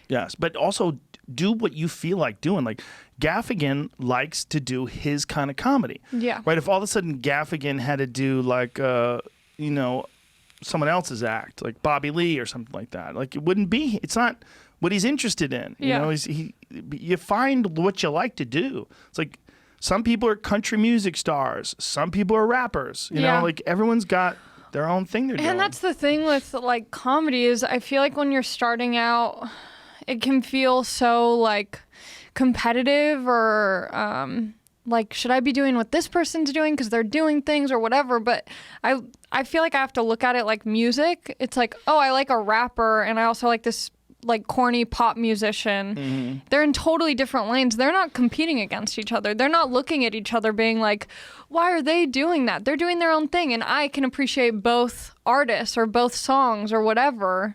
You know what I mean? I do know what you mean, but some people can't, and some comics can't. Some comics decide that they don't like what you do, so you shouldn't be doing it. Yeah. They get angry. Yeah. You shouldn't be talking about sex. You should be talking about, like whatever, absurd things. Yeah. But that's like because comedy is, if you go to a comedy club, it's just a comedy club. But nobody goes to a music club and doesn't know what kind of band is playing. If you go to see rock and roll and all of a sudden a folk singer shows up, you get upset. Yeah. Like there's no other venue like that where like someone will come on stage and they're Metallica and then right afterwards would be like Sarah McLachlan. Yeah. Like that's a weird combination. But in comedy, that's a combination that exists all the time. You will see weird combinations like that all the time where if you're on a 10-person show, like at the store where 10 people are doing 15-minute sets, you are likely to see the full spectrum of comedy. Yeah. You know, all kinds of weird shit. That's why I like the original room so much because it goes until 2 a.m, sometimes longer, and you get to see the weirdest stuff. And yeah, well, that's where I saw Laura Beats. Yeah. I mean, and I became a giant fan of hers, and I put the post on my Instagram because me and Kreischer, we did a show, this big ass sold out show in the main room, and then Bert and I sat down in the back of the room, and Laura was on stage, and there was like maybe, 15 people or something like that. A small ass crowd. By the time she was off stage, the crowd had doubled. Yeah. Because they were coming in to sit down to listen to her. And that doesn't seem like a lot. There's only 30 people, but that's a big jump. Yeah. And for the OR at like whatever time that was, she's so talented. She's so funny. And just so like, I it's love her style. And it's like what he was saying. She's herself. Yeah. She knows how to do it. And she works so hard. Like her and I talked about writing and she showed me her notebook. First of all, everything is like, there's like a line and then a space. Like she has like leaves a whole line bare and then the next space. I'm like, oh, you're fucking organized as fuck. Yeah. And she's like, yes, I'm serious. I have a friend who her notes are color coded. Ooh. She has it like color coded, jokes that like really work, jokes that need some work on them, brand new jokes, and then like certain parts of the joke are color coded differently. And I'm like, my brain does not work like that. Does she use highlights or she use tabs? She does it on her computer and phone. Oh. Yeah. And then like when she's doing a show, I think she just like transfers what she wants to do into the notebook. Oh. Yeah. Interesting. Yeah. Well, everybody's got their own interesting way of doing it. Ron Funch said something really interesting. I heard. I listened to the pod. Ron was like, write what you love, you hate, and then what you fear. I was like, oh. And I texted him after the podcast. I go, I ask that question all the time. Like, what's your process? Rarely do I get an answer that makes me go, oh, I'm going to implement that. And so I told him that. I mean, I know it's probably a standard writing exercise, but I wasn't aware of it. Yeah, it's probably just a great way to really figure out your perspective on things and figure out your like point of view and the angle that you want to take. For a bit, it seems like the perfect combination because you always want to combine those three things. Yeah. What scares the fuck out of me, what I love, and what I hate. Yeah. Those things are awesome together. That really is comedy. It's a very smart way to write. I was like, that made a big difference. Yeah. I just can't wait till it fucking opens up again. I know. I feel like I'm in retirement. I'm like, do I go to Palm Springs? And well, I was saying, people like you, you're in the middle of your development. This is when the party's happening. This is when everything's rocking and rolling, and you get shut down, right? I was saying to Chappelle Lacey the same thing. Like, here you are in the middle. Everything's starting to rock and roll and kicking up, and you're starting to do sets, and it's picking up, and it's picking up, and it's picking up, and then all of a sudden, boom. I know. I did my first headlining show, and then I was on my way to do my second headlining weekend in Denver at Comedy Works. And then the day that I got there, things got really crazy, and they were talking about the LA lockdown, and I was like, I don't know what that means. Like, I can't do the rest of the shows here. So then I flew home, canceled the rest of the shows. Oh, you were worried that they were going to lock down where you can't fly in. Yeah, I think I texted you. I was like, I don't know what to do. Like, I'm already here. I feel bad canceling. Yeah. Like, I don't know. It's one of those things where it was really obvious that everything was going to cancel. Because we were at the store, and I was supposed to do the main room, and I think I was doing the main room, I think it was more than one show. It might have been 2 nights. Yeah, I was supposed to host. Yeah. And then they called me up, and they said, hey, the state is putting they're making a limitation. So you can only have 200 people in a room, and obviously the main room is bigger than that. So we're going to shut the shows down. I'm like, yeah, it's probably a good idea. And they're like, would you rather do the OR? We'll move your show to the OR and move as many people there as you can. And I'm like, I don't know if we should do shows. Yeah. I was like, what do we do? What if we all get sick? Yeah. You know, and that was in the early days when no one knew what it was and what's going to happen to us. And I was in Vegas. I think it was like first week of March. That was the last time we had a Vegas show with a live audience, and it was this packed T-Mobile Arena. And I remember thinking, like, this feels weird. Like people were on the plane. Some had masks, some didn't. This guy wanted to shake my hand, and I was like, "I'll shake your hand." He's like, "You sure?" I'm like, "Yeah, I'm still shaking hands." It was like March 7th or something like that. Crazy. Yeah, here we are. I think it's been like so unorganized with how to handle it, and that's why I think there's so much like resistance towards doing things now. Well, it's like they didn't know. No one knew. Yeah. I was saying this on the podcast the other day. When you become a governor, you don't become a governor because you pass a bunch of tests that show that you accurately know how to handle each and every situation. Yeah. You become a governor because you're popular. You win a popularity contest. You back the right bills. You say the right things. You got the best hair. And people are like, I like him. Let's see if he could run shit. And then something like this happens, and you realize, like, oh, these motherfuckers, they don't know what they're doing. Yeah. This is just guesswork. And like, we're going on science. No, you're not. Yeah. Stop saying that. You're not going on science. Because if you were, you'd be telling people to take vitamin D. You'd be telling people to take zinc. You'd be telling people large doses of vitamin C. You'd be handing that shit out. You'd be on every corner. People would be able to get vitamin D, vitamin C, and zinc. You pass it out. You don't know what you're doing. Is that the magic That's vitamins? the big combination. Vitamin D, vitamin C, and zinc. The virus apparently has a very difficult time replicating in your system when you have all those things. And this is all, they don't know why. They don't exactly know what the deal is. But there's some direct evidence that points to that, including a bunch of studies that have been done on people that are in the ICU. Or more than 80% of them in the ICU have low levels of vitamin D, insufficient levels of vitamin D. Only 4% have sufficient levels. Is vitamin D the sun one? Yes. Okay. That's the one that we have a real problem with. I've been going to the beach a lot. Well, that's good. You Yeah. need to take it too, though, Oh. unfortunately, because we're really supposed to be outside all day. All this house shit, that's not really, nature doesn't know what we're doing. Yeah, Nature's like, why are you bitches, where's your sun? Yeah. Like, we're designed to get sun all the time. I always think about your joke. You know when there's certain people, I've told you this before, but there's certain jokes that just always stand out to you. Like you always just kind of like think about them. The joke about houses and how underwater there's no houses. There's nowhere to hide. Oh, yeah. That's the most dangerous neighborhood Yeah. in the world is the ocean. Yeah. Because there's no indoors. But it's so true. It's like yeah. houses are such a weird concept. Like obviously they make sense, but like it is a weird concept to be like, this is my safe space. Don't enter. There's locks on the door at my own bedroom in my house so the people in my house can't come in. Well, that's why human beings have figured out a way to manipulate the entire world. Whereas people in the ocean, like dolphins, ocean people, they never figured it out. They never rest. Yeah. They're always, shark, octopus, They're always just running away from shit. Yeah. They never have a chance to sit down, close the door, and go, what the fuck am I doing with my life? Like, that's what you have when you have a living room and a gun.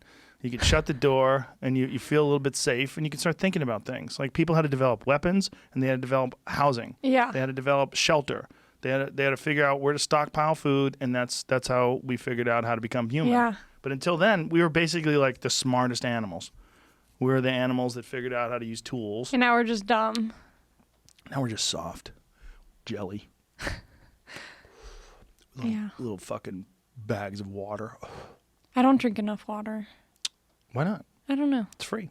I know. Drink it. I'm gonna just Why don't you stockpile drink all these. Make a deal with your mom. You drink water. I'll stop smoking cigarettes. Yeah. I mean, she's gonna listen to this episode, so. Will she? Oh my God, yeah, she's jazzed. Well, your mom's a very nice lady. I know. I met your mom. She wanted to say thank you. Oh, I love her. She's Yeah. great. She's sweet. Stop smoking, lady. Yeah, I'm Jennifer. While I'm smoking weed. Stop smoking. Yeah. Jennifer. Jenny. Get it together. Both of my parents work together. I think it's so funny. They've been divorced since I was like 5 or 6, and they have the same job. That's funny. Every once in a while, they'll work together and send a selfie to me and my sisters. There was something that I tweeted today that says marijuana stops people from getting COVID. That can't be real. It was going around early. I'll see if it's the same thing that was happening. I bet Tommy Chong wrote it under a pen name. That's probably fake. So when do you decide to pull out the real cancer-causing cigarette and leave the jewel alone? Me? Yeah, sometimes When do I you stop smoke. it all? No, sometimes you smoke Oh. cigarettes. May 18th, 2020. New Canadian study reportedly says marijuana may prevent the coronavirus. Aha! Yeah, it said that they had like one strain of a sativa, I believe. I remember reading this back then that like might have some I don't know if I somethings. believe Yeah, that. it was like let's study this though. Please study it. Go ahead and Because study this is probably dumb, but when you smoke anything, marijuana, cigarettes, whatever, does that go into your bloodstream or just your lungs? It goes into your bloodstream from your lungs. Yeah. Uh-huh. Update. Strong objection to the believed treatment has been extended to the source for Dr. Kovaluk's report. Source is who wrote this. Actually, this is posted in the Source blog magazine. Oh, okay. So I understand. Not like Source. Right. The Source. But strong objection. Like, look at that. But look at the post that says at the bottom again. Go back to the bottom part. Strong objection to the believed treatment has been extended to the source for Dr. Kovaluk's. But that doesn't mean anything. Why does it say Shabi Allah at the bottom? I don't know. Yeah, I mean, someone reached out and said that's not true. About the author? That's the author's name, I guess. No. I mean, someone. Oh. Well, it says about the author, Shabi Allah. That's what she's talking about. Oh, the that's their bottom. name. No, I was saying this. I know, we're talking about different things. But it say strong objection to the believed treatment has been extended to the source for Dr. Kovalchuk's work. But a strong objection, what was the objection? And who is it from? And like, why would you just, that one sentence is like a weird sentence. Yeah, I don't know. Isn't it weird to anything. put that at the end of a thing? Strong objection to the So it's believed pretty treatment? much saying like this is not real. Well, it's not saying that, though. It's saying someone's strong objection to the believed treatment has been extended. That's what it's saying. So someone objected, but they're not saying who objected. They're not saying what they said. Is that kind of like 9 out of 10 doctors recommend this, and there's that one doctor who's like, Colgate, not for me. That's maybe who he is. Maybe it's Dr. Colgate. Okay, Jamie's Googling it. I mean, I just Turn on the fan. Posting this it got posted like clickbait when it first came out. So that's like people were like, oh, okay, yeah, the weed heads. Everyone wants weed to be the fucking Of course they do. thing that Do you fixes think it. you think that's real? Do No. you think it's real? No, I don't. No, it doesn't sound right. Can you turn the fan on, please? We have a fan that sucks all the smoke out of here, so you don't have to think about it. Ready? Here it goes. We thought of everything. I Watch know. It just sucks it out of You here. really have this all down to a science. How many years has it been since you first started? 11. 11. Yeah. I love doing this, playing the game of how old was I? You were a baby. I was a baby, yeah. I think Yeah, I was you were like, in high school. yeah. Yeah. Weird. No TikTok back then, though, huh? What a So shame. boring. I know. You could have been a TikTok superstar. I know. Maybe you would have got started A being Netflix professional special. TikTokers. Because some people who are just professional TikTokers, they actually make a living. Oh, yeah. TikToking. Oh, yeah. A good living, too. Dancing. Yeah. Just fucking TikToking. Yeah. It's all the rage. So what happens? How do you get money? I think you reach enough followers and likes where companies start coming in and being like, we can profit off of putting something in your video and making money off of you. And then apparently, they have enough talent to be in like Super Bowl commercials and whatever. So I really like TikTok. I know you do. I can tell. Oh my God, this guy has 79 million. Girl, it's the top girl in there. Who is it? Oh, you got She got it within like That's Charlie D'Amelio. 7 months, something like that. within 7 months. She got 79 And she's like million? 16, Yeah. 15, 16. Her sister has a bunch of followers. They now have a YouTube channel. They have Yeah. a makeup line. Dude. They went. First of all, I apologize for calling her a dude because all I saw was the number. Yeah, I had zoomed in. I don't know why I assumed it was a guy. Probably because I'm sexist. But that one in the beginning, that first video that you just played, I don't know. the first one to the left, where she's TikToking, where she's dancing and moving. Yeah. Like in the future, right? If you were watching a movie that was made in like the 1980s about how fucked up the world would be in 2020, Yeah. and this was like something that just millions and millions and millions of people would be into, just seeing Yeah. people do this. But here's the thing with TikTok. Sure, everyone knows about the dancing and the lip singing and whatever. Mm-hmm. But the thing that I like about TikTok is that your main feed is based on videos you like. So if you're not liking dance videos, you're not going to see dance videos on your feed. Oh, what will you say? And it's not based on people you follow. This is how old I am and how little I know about TikTok. No, I love thought it was this. all people doing this. No, I finally get to teach Joe something. Woo, They don't? woo, You haven't woo, seen woo. Christina Pazicki's curations? No. She has a whole different, version of what TikTok Oh my is. God, her TikTok algorithm scares the shit out of me. What does she do on TikTok? She has a TikTok. She posts a lot of like YMH clips on there and stuff, but she posts what her feed looks like on her stories on Instagram, and it'll be like the most country, like bumpkin type of people, no teeth, like kissing their brothers and sisters. Like, it's wild. Is that because of stuff she posts, or it's stuff because she of the looks stuff at? that she likes. I think she likes that's that weird, hilarious. like deep, like southern Yeah. part of TikTok. That's funny. Well, they love absurd shit. Oh, I know. Your Mom's House is such a good podcast. It's first so of all. good. It's the two of them together. You got two literally of the best stand-up comedians on earth that happen to be married to each other. And one of the only arguments, other than like, there's a few other like Moshe Kasher and Natasha Leggero. That is a great example of two really talented, really funny, really smart people that it actually works as a marriage. Yeah. But you don't get too many of those. You get like Rich Voss and Bonnie McFarlane. Yeah. That's a good example. Both fucking hilarious. Both really smart. Don't you just want to like spy on them? I always want to like go to their house and be like, what do you guys do when you're not like... They're just funny. I know. They're funny with each other too. Their podcast. I don't know if they still do it. Are they still doing that podcast? They did. It wasn't. It was on Sirius. I'm calling it a podcast, but it was on satellite radio. I remember stopping in the parking lot once at Disneyland and listening to it. I had to go inside. I had to go get something from the car. My wife hates me. Is it still on? Is it on? Sorry, this is so disjointed, folks. This is a podcast. This says it's on the Riotcast Network, which I think... The newest episode came out last month. So is it on iTunes and all that stuff too? Seems like it, yeah. I don't know. But anyway, I remember parking in my car I just sat in the car for 5 minutes listening to how the story finished out. Yeah. Because the two of them together, like Rich is like one of the best guys ever at taking a joke. He's like when on the Opie and Anthony show, like he was fantastic at going with it and taking a joke.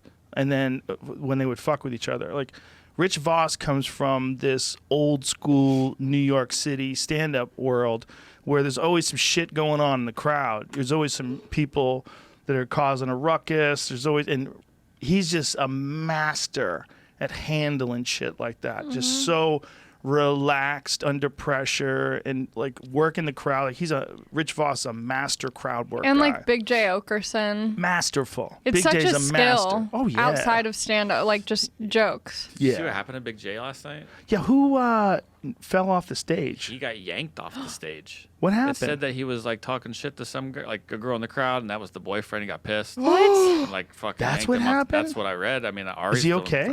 I think so. Dude, that looked horrible. Yeah, I'll try to. He's a funny fucking dude. Yeah. Big J's very funny. His stand-up comedy album is excellent. It's really funny. Yeah. That's like one of those skills that I'm like, what? Well, he's a great storyteller too, Yeah. you know? So, that's funny. Thank you all the well wishes. As you can see, I'm all good. Mad chillin'. Oh my God, he's funny. Those guys, all those Legion of Skanks guys, they're doing like comedy for savages. Oh yeah. Only savages. Yeah. Like just even the name, Legion of Skanks, you know? It's a dirty crowd. But it's like they're embracing it. They're Have like, you ever this is gone our to a world. Skank Fest? I have not. I was supposed to, but then Corona hit. Lots of smells. Lots of smells. Lots of smells. That's what stands out to me. God damn, comedy. And I went once when it was in New York. I did some shows and it was like they did it like in the dead heat of summer. So everyone's sweating. Everyone has hair everywhere. And it was just the smelliest event, but the most fun. You know, their fans are like so into it and they're like so down for a good time. I think that's why I like the rave crews because everyone's just so down. Well, it's also people that are just shirking all responsibility. This is it? And just having fun. Okay, so here, Jay's on stage.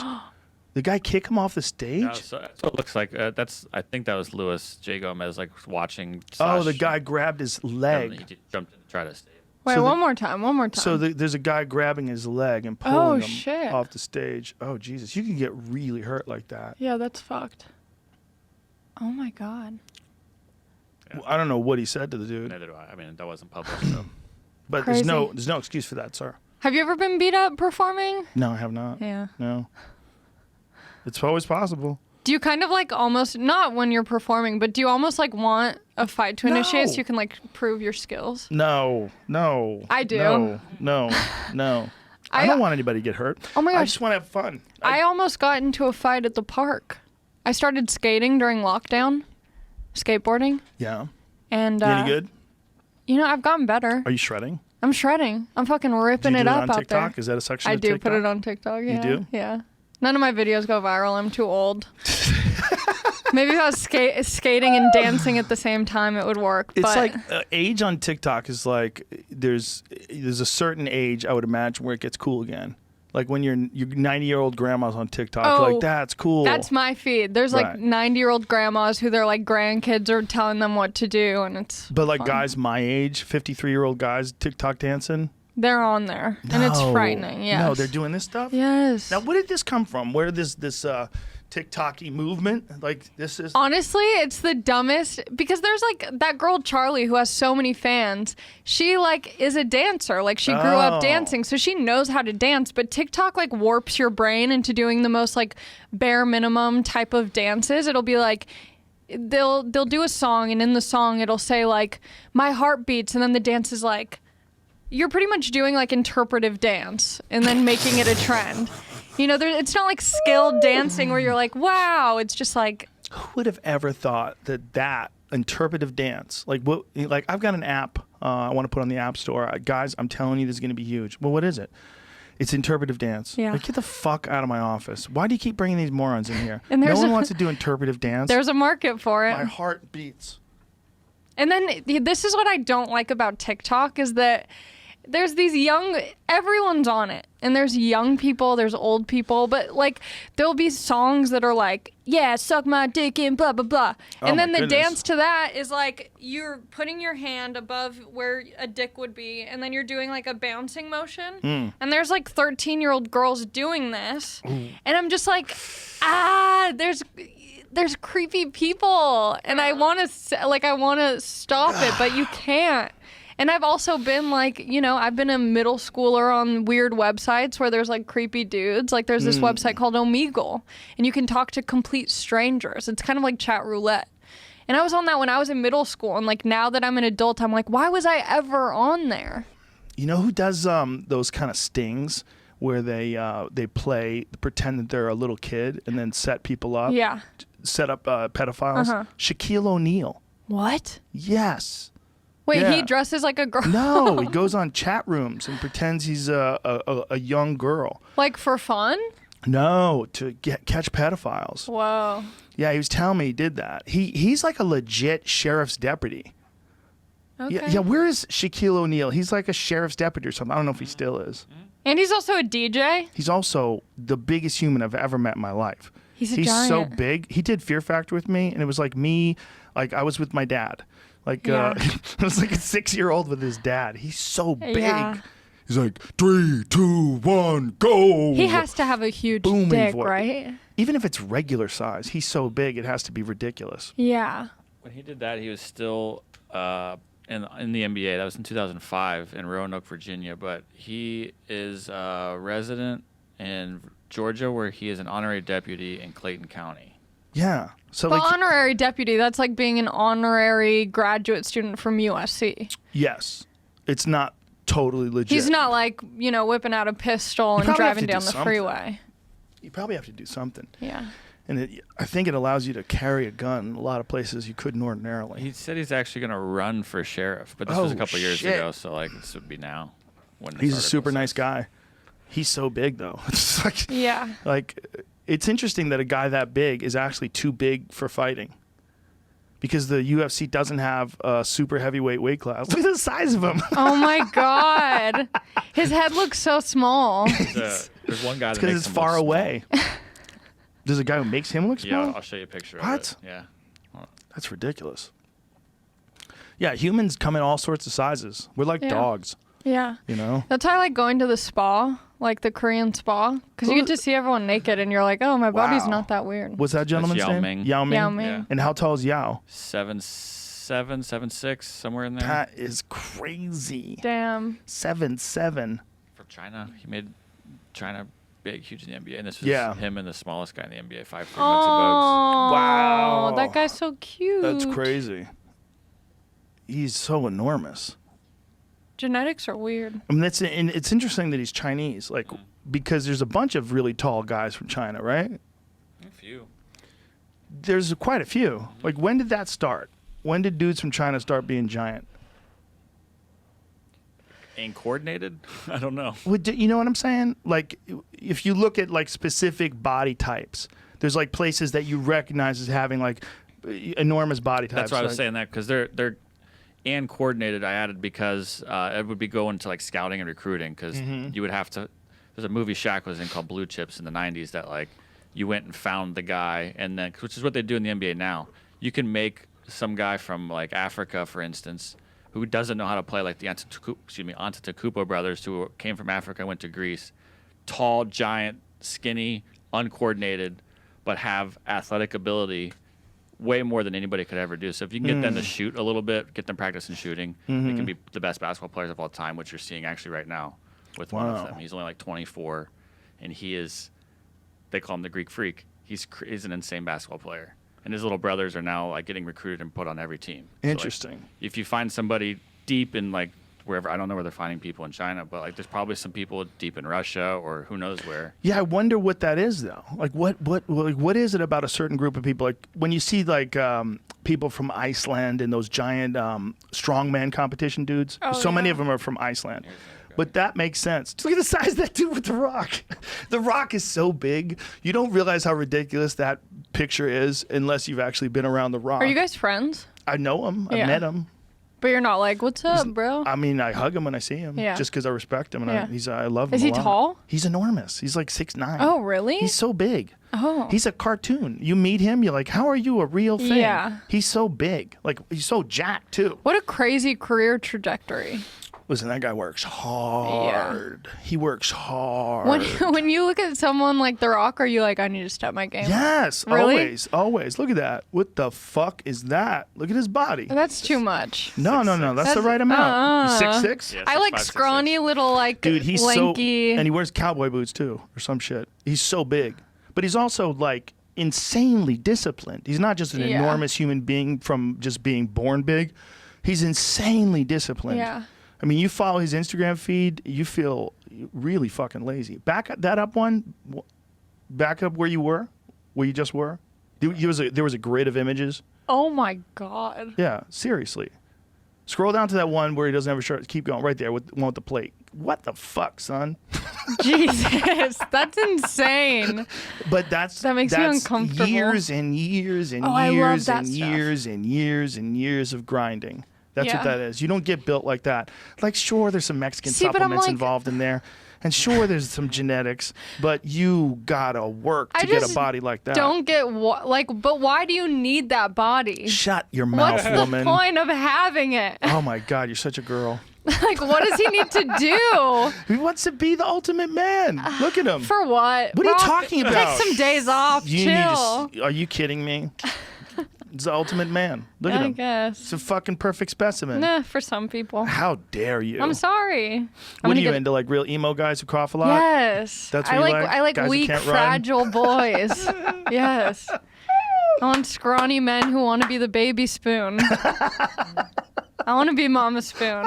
Let me warm you up. You want to hold Guys him who are from always behind. cold. Yeah. Ooh, Yeah. I think I'm sick. Check my forehead. Yes. That's serious. Oh my God. Yeah. Yeah. Meanwhile, look at him. Damn. Ugh. Just fucking build on that man. That's a man. That's a specimen. I get it. You're into TikTokers. Oh my God. Yeah, I mean, it's a crazy thing to be like insanely dedicated to, and it's also the amount of effort that guy has to put out to keep his body looking like that. The effort's insane. If you ever worked out, you realize like just to maintain that all the time like that, the way he does. Yeah. That's insane. Can I go pee or does that kill the vibe? Go. No, not at all. This is a TikTok conspiracy thing I read about. I'd like to pass it by you and let you know if you think it's like Okay. if this makes sense. Because there's a lot of like kids on there. They figure out how that algorithm works to help themselves get bigger on it or whatnot. So they say that if you start a new account, one of the first things they'll do with one of your first couple of posts is they'll almost make it go viral. So I don't know how that they send it out to more people or whatnot, but you have a video that then baits you back in. So they get. Whereas most people have not had the chance to go viral or have their 15 seconds of fame online. So they'll give it to you like a little Yeah. drug dealer and give you that dopamine. So now you come back and keep trying to do it again and trying and trying and trying. Right. And it worked. I mean, it may or may not have worked, but That makes sense. I mean, they're trying to rope you in. The best way to rope you in is give you some success, right? I mean, they're not giving you money, but no one, they're not. Well, most don't you people aren't think that looking in a for money, way? but- Well, I guess it's not really comparable. I was talking about the Apple algorithm they use for podcasts, where the new. It's probably similar a little bit because the way you first started, they'll think they'll just Yeah. shoot you up to the top so you can be like, we have the most successful podcast and we just started. That's amazing. Yeah. Like, let's keep at this thing. Yes. And then once the algorithm, it's a weird algorithm, like it tricks you. Because if you have a new podcast, what are the specifics? Do we know the specifics? No one knows, so it's just guessing. Guessing for sure. That's trying interesting. things out to figure out like this actually works. This doesn't work. It's funny how people like Apple and also things like Netflix. Like Netflix, you never have any idea what the numbers are, what number of people are viewing things. It doesn't say it like a YouTube clip does. Yeah. You have to kind of guess. They know, but they don't tell anybody. But it's kind of the same thing in a way. Yeah, I mean, I've seen people say like the NBA ratings are way down right now, and these are almost preseason games. A lot of people watch the last 2 games of the regular season anyway. Mm-hmm. All the games have already been figured out. Next week when the playoffs start, then check the ratings and see where they're at. But it's just it's interesting to me when you have no idea what the algorithm is, whether it's the iTunes podcast algorithm or Netflix's algorithm. You really don't know. They know. When we were kids, we thought TRL was people calling in and voting to make the most popular video on MTV every day. Like that wasn't happening. Dude, how crazy was Rob Lowe saying that he was on the worst show on television, meaning it was the least rated show on television, and it was 19 million people watched it. Yeah. That's because there wasn't any TikToks back then. But how bonkers is that? Yeah. And that was, what is that, the 80s? Yeah. Yeah. I think so. 19 million now, you'd be for sure the biggest hit on any TV. Well, we station decided, for right? sure. Didn't Yeah, we I look think at so. it? I think, yeah. We found NCIS is like number 1, and that has like 15 million, Crazy. which sounds like an enormous number. Yeah. The fact that 19 million, which was the worst rated show, would be the biggest, most highly rated show now. Yeah. That's because there's so many different ways to watch things. So much content. Yeah. Allie. Speaking of content, don't you have a podcast? I do have a podcast. Oh, how about that segue? Thank you. Like a professional. Yeah. I have a podcast called Resting Bitch. That's perfect. That's what it's called. But I made the mistake. I didn't know. I just went into it. I'm like, I have a resting bitch face, I have a resting bitch voice, and I'm going to be doing it on a couch, and I look like I'm resting bitch, Right. And look at that. Resting Jamie, you're Bitch so with good. Alan Macofsky. He's the best. He's the best. There you go. So yeah, I have that remember when I used to do shows? Oh. Damn. Annie Annie assaulted me on this episode. She tried to eat me out. I love her. Me too. She's so funny. She's awesome in that they're doing a Comedy Store documentary. I got to see a clip with her in it. I'm nervous. I'm so supposed good. to be in that. We'll Yeah. see. I'm nervous. But yeah, I do that podcast from my producer Anthony's house, and yeah, it's fun. That's awesome. Yeah, but because it has the word bitch in the title, it doesn't pop up right away because they try and no. put. Yeah, I made the mistake. Whatever. Next podcast, the Ally Macofsky Experience. So did they censor that? I don't think they censor it. I just think on YouTube, it's not going to be top of the recommended or something. Because of the word bitch? Yeah, but also because it's not it's the most poppin' thing, but it's definitely a little bit hidden. Not shadow banned, but Well, you could just call it Resting Bee. yeah, Resting Bee Pod. Or just call it your fucking name, kid. That's Yeah. the easiest way. Because I think I like names of shows that are interesting. But if I want to see the Joey Diaz show, I want to see the Joey Diaz show. Mm-hmm. Where's the Joey Diaz show? I don't care what you call it. What is it? Yeah, Joey Diaz. It's the fucking canoe on top of the Yeah. house. What? That's the name of my show, The Canoe on Top of the House. Is he moving too? He is moving too. He's moving to New Jersey. Yeah. Everyone's I give him a going. year. I give him a year of ice and snow. That's and what I said about assholes. you. Really? Yeah. You give me a year? Yeah, We'll see what's up. I don't know. Are you keeping your place out here? Yeah. Okay, yeah, that's good. Good. For now. Okay, we'll see. Yeah. So it's just vacant? That means if one of your friends who's 24. I got people. Yeah, oh, okay. This is a weird state right now. It is weird. I don't know what to do. I keep debating. I'm like, do I move in with my parents? Do I stay at my place? Well, it's never a bad thing to be with other folks, especially if you don't mind it and you actually enjoy being around them, because this is like a fucking strange time. People need help. Sometimes people are sick and they don't want to admit it, and you got to go, hey, are you okay? And you got to fucking get them to the hospital as quick as you can. You know? Wait, what do you mean? Old people that get coronavirus. Yeah. Are Yeah. you saying my parents? Anybody. Not just you, but anybody. Like, living with your parents is not a bad move. Yeah. But the problem is you have to be really responsible with what you do. Mm-hmm. There's a lot of kids that want to live with their parents and then they want to go party. Like, you could kill your parents. Mm-hmm. Like, that shit is happening to people. There was a 21-year-old kid who came home and gave it to his dad. His dad was in the fucking ICU. I would feel so guilty. Didn't know. Probably Yeah. didn't even know he had it. I had a friend I was with who tested positive, and I'm like, that sucks, because then you have to act like you have an STD or something and text everyone, hey, we had a really good time last week, but I have some bad news. You got to get tested. Yeah. People have done that at parties. They're having these influencer parties. Mm-hmm. And, you know, they just go buck wild, no mask, start drinking. Yeah. Like, there was a video, like, apparently they have houses. This is a thing, like, influencers get houses. Yeah. And then they do parties and that. Yeah. Jamie's laughing because it's like I'm learning about fire. So you hit sticks, you rub them, you make fire, it's warmer. I joked about the Hype House this weekend. I was totally making a joke, and she's like, "Yeah, no, that's where they live." I was like, "Oh, I don't even know why I know that that's a thing, but it's a thing." So they do it. There's a bunch of people doing that now. They get houses. Yeah. Yeah. And then they go crazy. My sister just had her bachelorette party, but everyone got tested before we stayed in the Airbnb the whole time.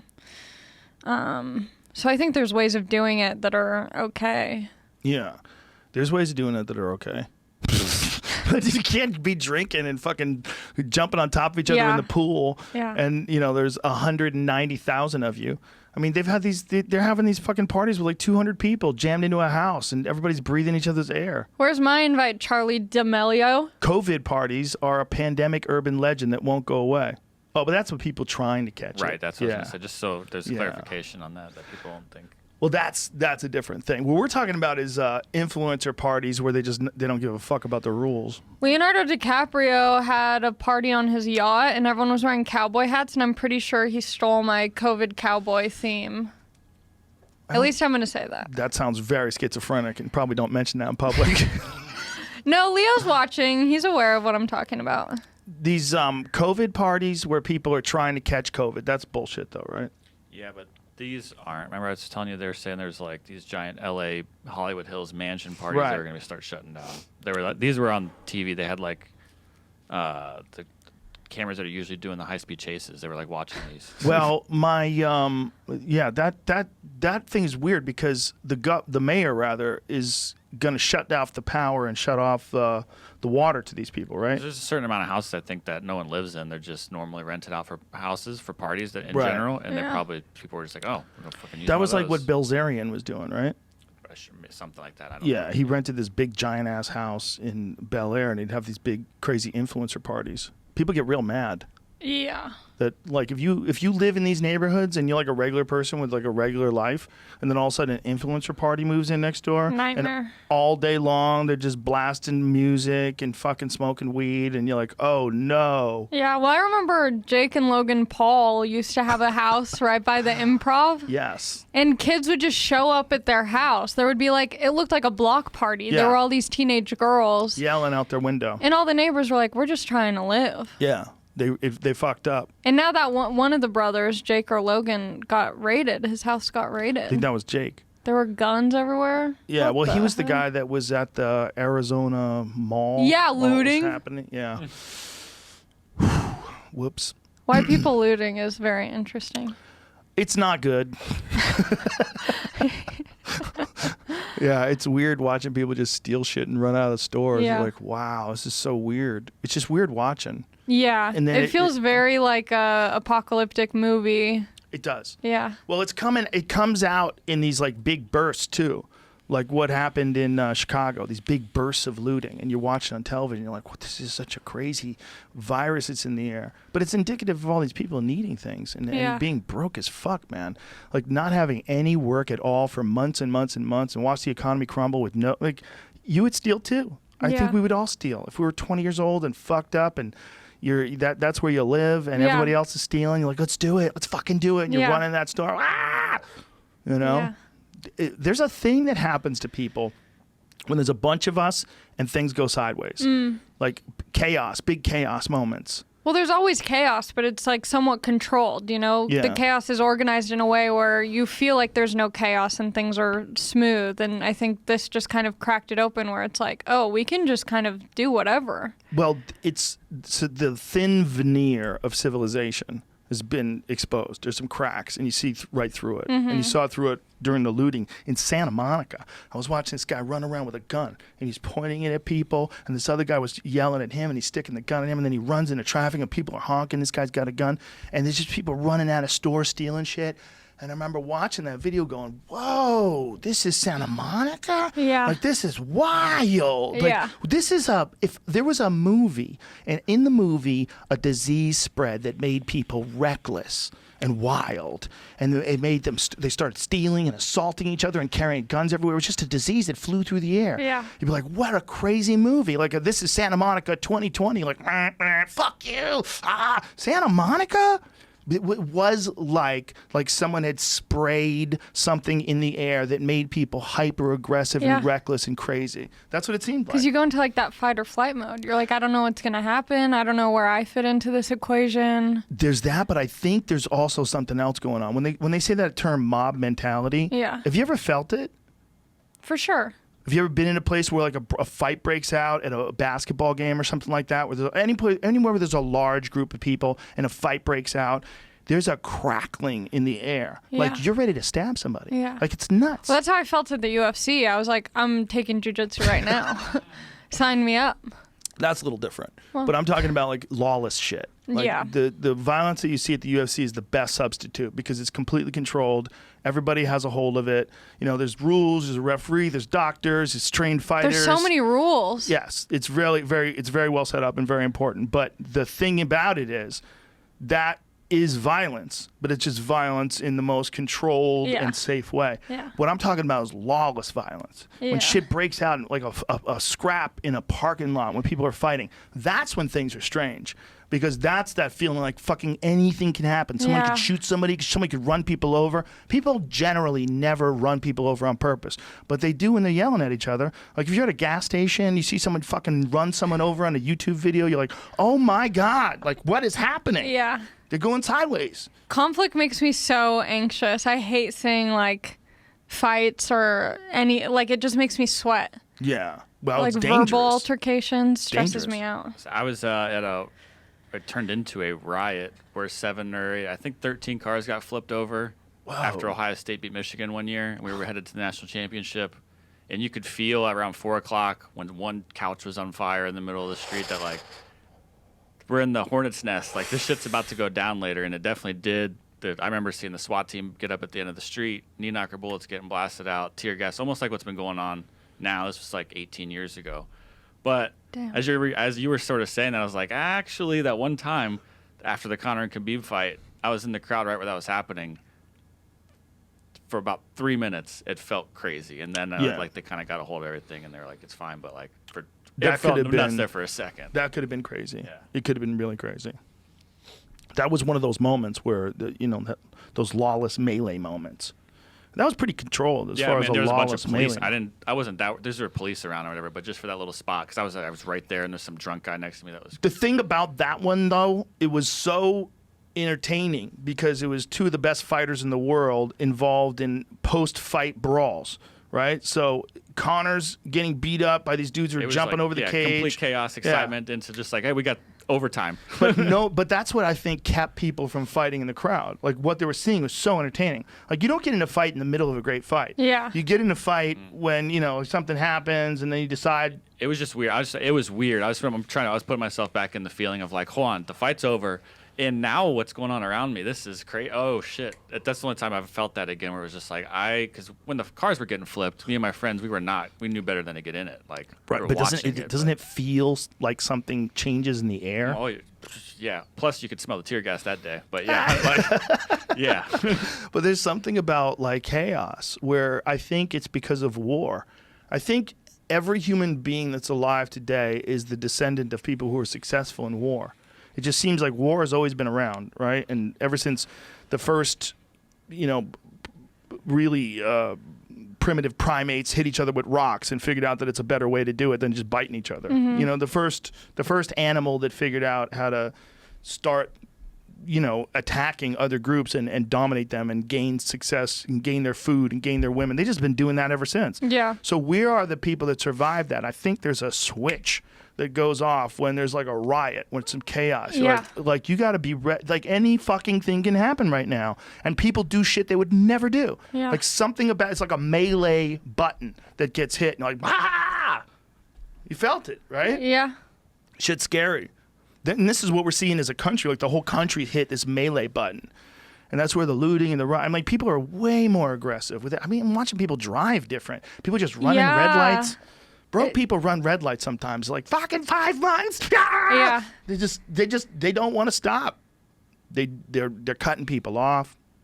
It's I watched scary. this lady just pull out of this COVID test place and clip some lady's car, and like, she was like frantic. Like It does feel like people are more on edge now. 100%. I think I think like people being inside and this kind of like unknown feeling is really causing people to go through like a lot of mental anguish. Well, and then we go back to the financial shit. Yeah. Like they're like, how do I get out of this? Yeah. How do I get out of this? Yeah.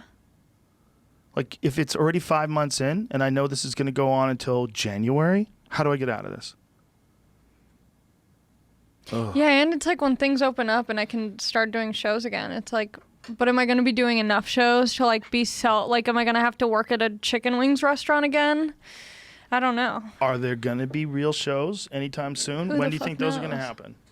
When is going to be the first show? When the first real show in LA? Do you I'm think- thinking January or February at the earliest. Yeah. That's what I think. Do you think magicians are struggling right now? Do you think I they think feel they're the same killing way? it. They're out there killing it. TikTok? TikTok music. Do they have magicians on TikTok? Probably. They seriously, anything you can think of, there's TikToks about it. Is there archery? Probably. Yeah. The trick shots could be good on there, yeah. Oh, there's dudes who do crazy shit. There's a guy who can shoot a what's those circle lifesaver? Ping pong out of his He coochie. throws a lifesaver in the air and he can shoot it and hit it while it's in the air. What the hell? Yeah, in case you want to kill a bug with your bow. TikToking. TikTok. Yeah, I think January is probably the earliest we're gonna see clubs open up here. Yeah. Because here we are in August. There's no chance anytime soon. There's all kinds. Oh, archery on TikTok. It's 500 million views for the hashtag archery, so there's Oh, that's crazy. go dive deep. All sorts of Archery's go to that one right there. Bam. That dude's about to whack that elk. No, he's not. It's too small. He's gonna let it go. What do you mean it's too small? That is a big animal, but that's a young elk. You want a And big old elk? Well, you don't want to shoot the young ones unless they have an overpopulation of them, and then they give out what they call a spike tag, because they would call that a spike stuff. elk. Right up to him now. Well, it didn't know he was there. When the elk are horny, in particular, which is when you How find do you them in know? the rut, Oh. they scream. You ever heard an elk scream? Mm-mm. Go to the Busy Wild Instagram page. Here we go. They make the most amazing sound. Or Cameron Haynes. Cameron Haynes has it on his page.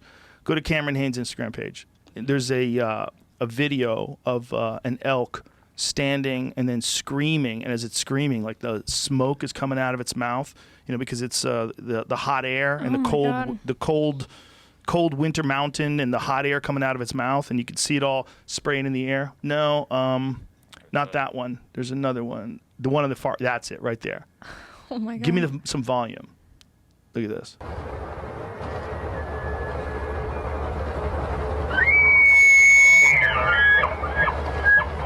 Look at it. Yeah. And look at the smoke. The smoke coming out of his mouth, all the steam. I mean, how dope is that? Watch this. That's the king of the mountain.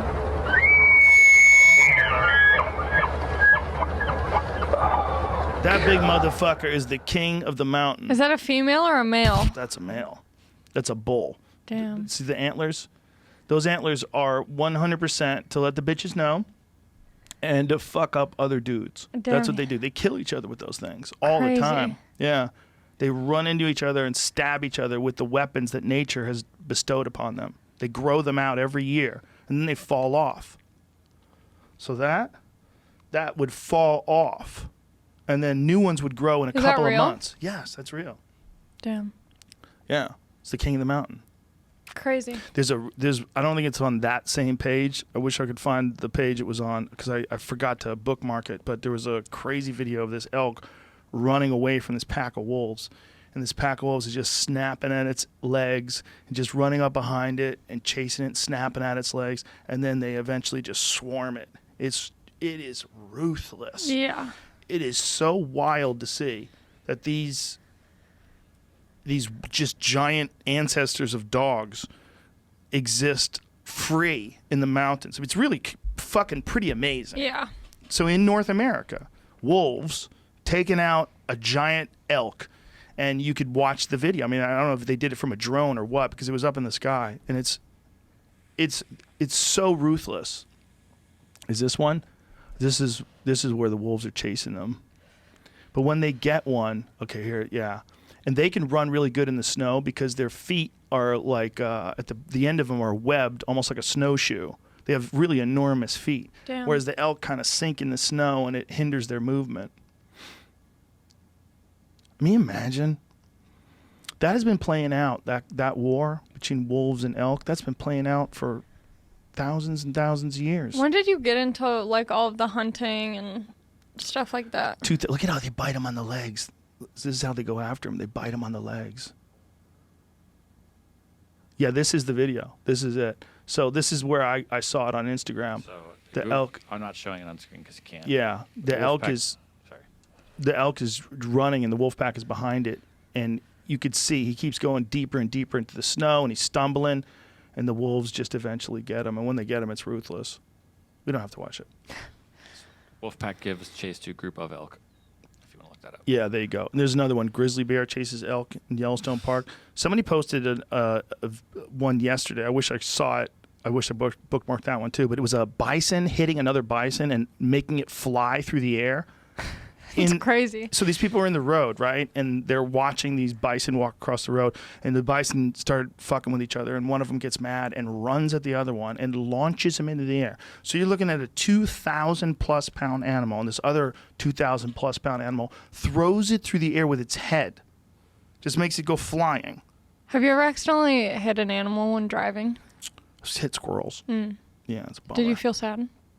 Yeah, because you hear them tumble inside your wheel well and shit. You're like, oof. One time I ran over a bunny and I was traumatized.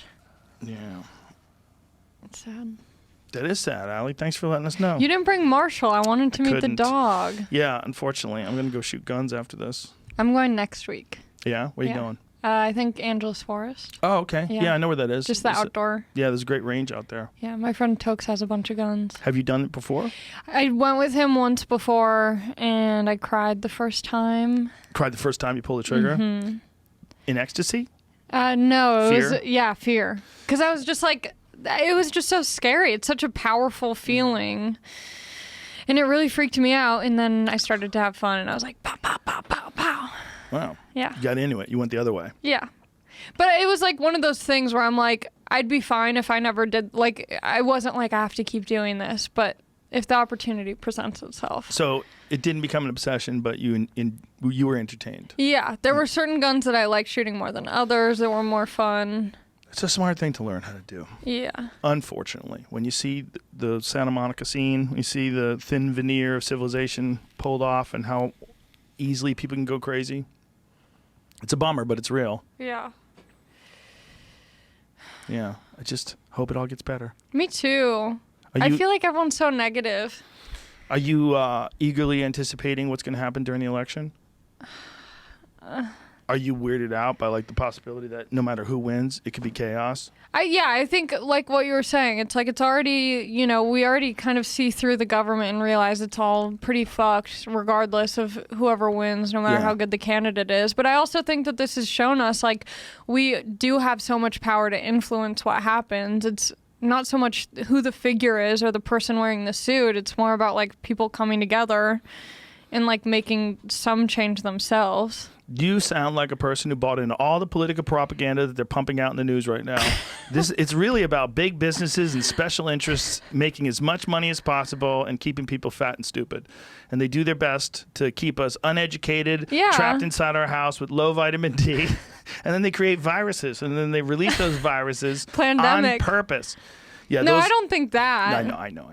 But only fucking around if you didn't get it, people at home.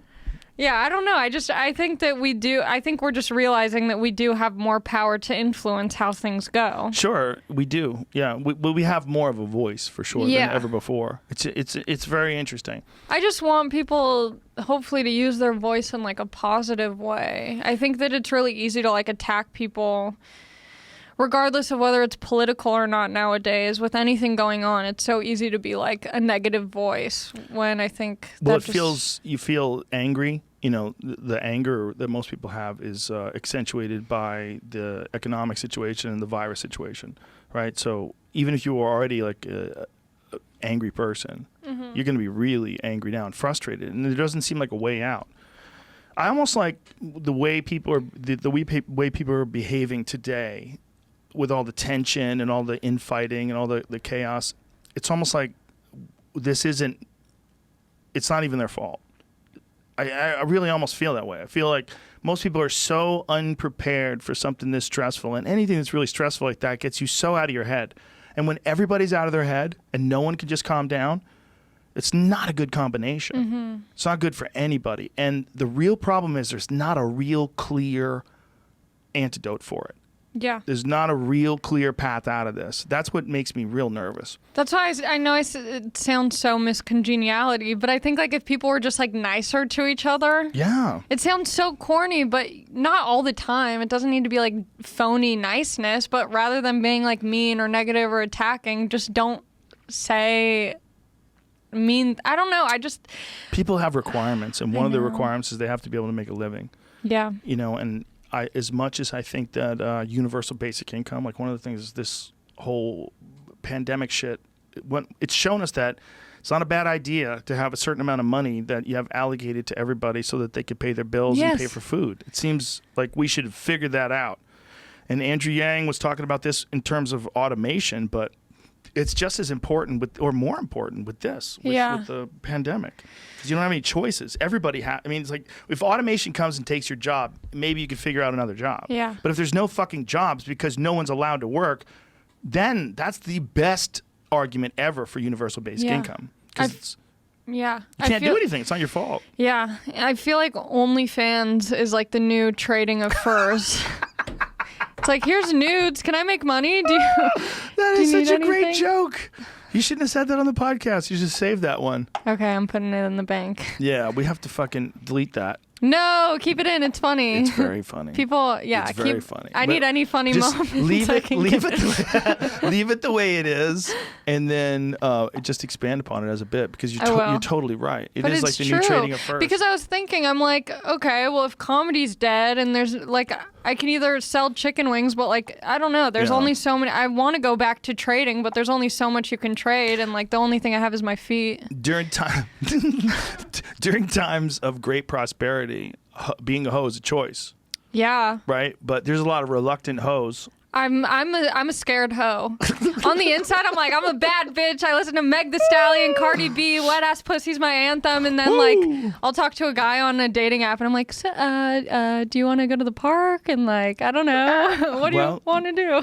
Even though you enjoy those art forms and people's expression in general, you're a pretty calm person. Yeah. That's why. Yeah. You like that music because it's fun, but that doesn't define you. No. How funny was that Ben Shapiro thing? Oh my God. The wet ass pussy thing? Oh my God. That's a result of a gynecological situation. Yeah. How did he say it? I don't even know. He like was reading them and he was like, well, in conclusion, a wet ass pussy is actually not that wet.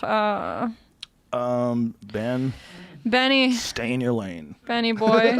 Oh my God. I like Ben Shapiro. Let me just state this. I think people get the wrong impression about him all the time. I think he's a very nice guy. He's a very smart guy. But he has his blind spots, like we all do. And when you think that wet ass pussy is a gynecological condition, whoops. Let me tell you something.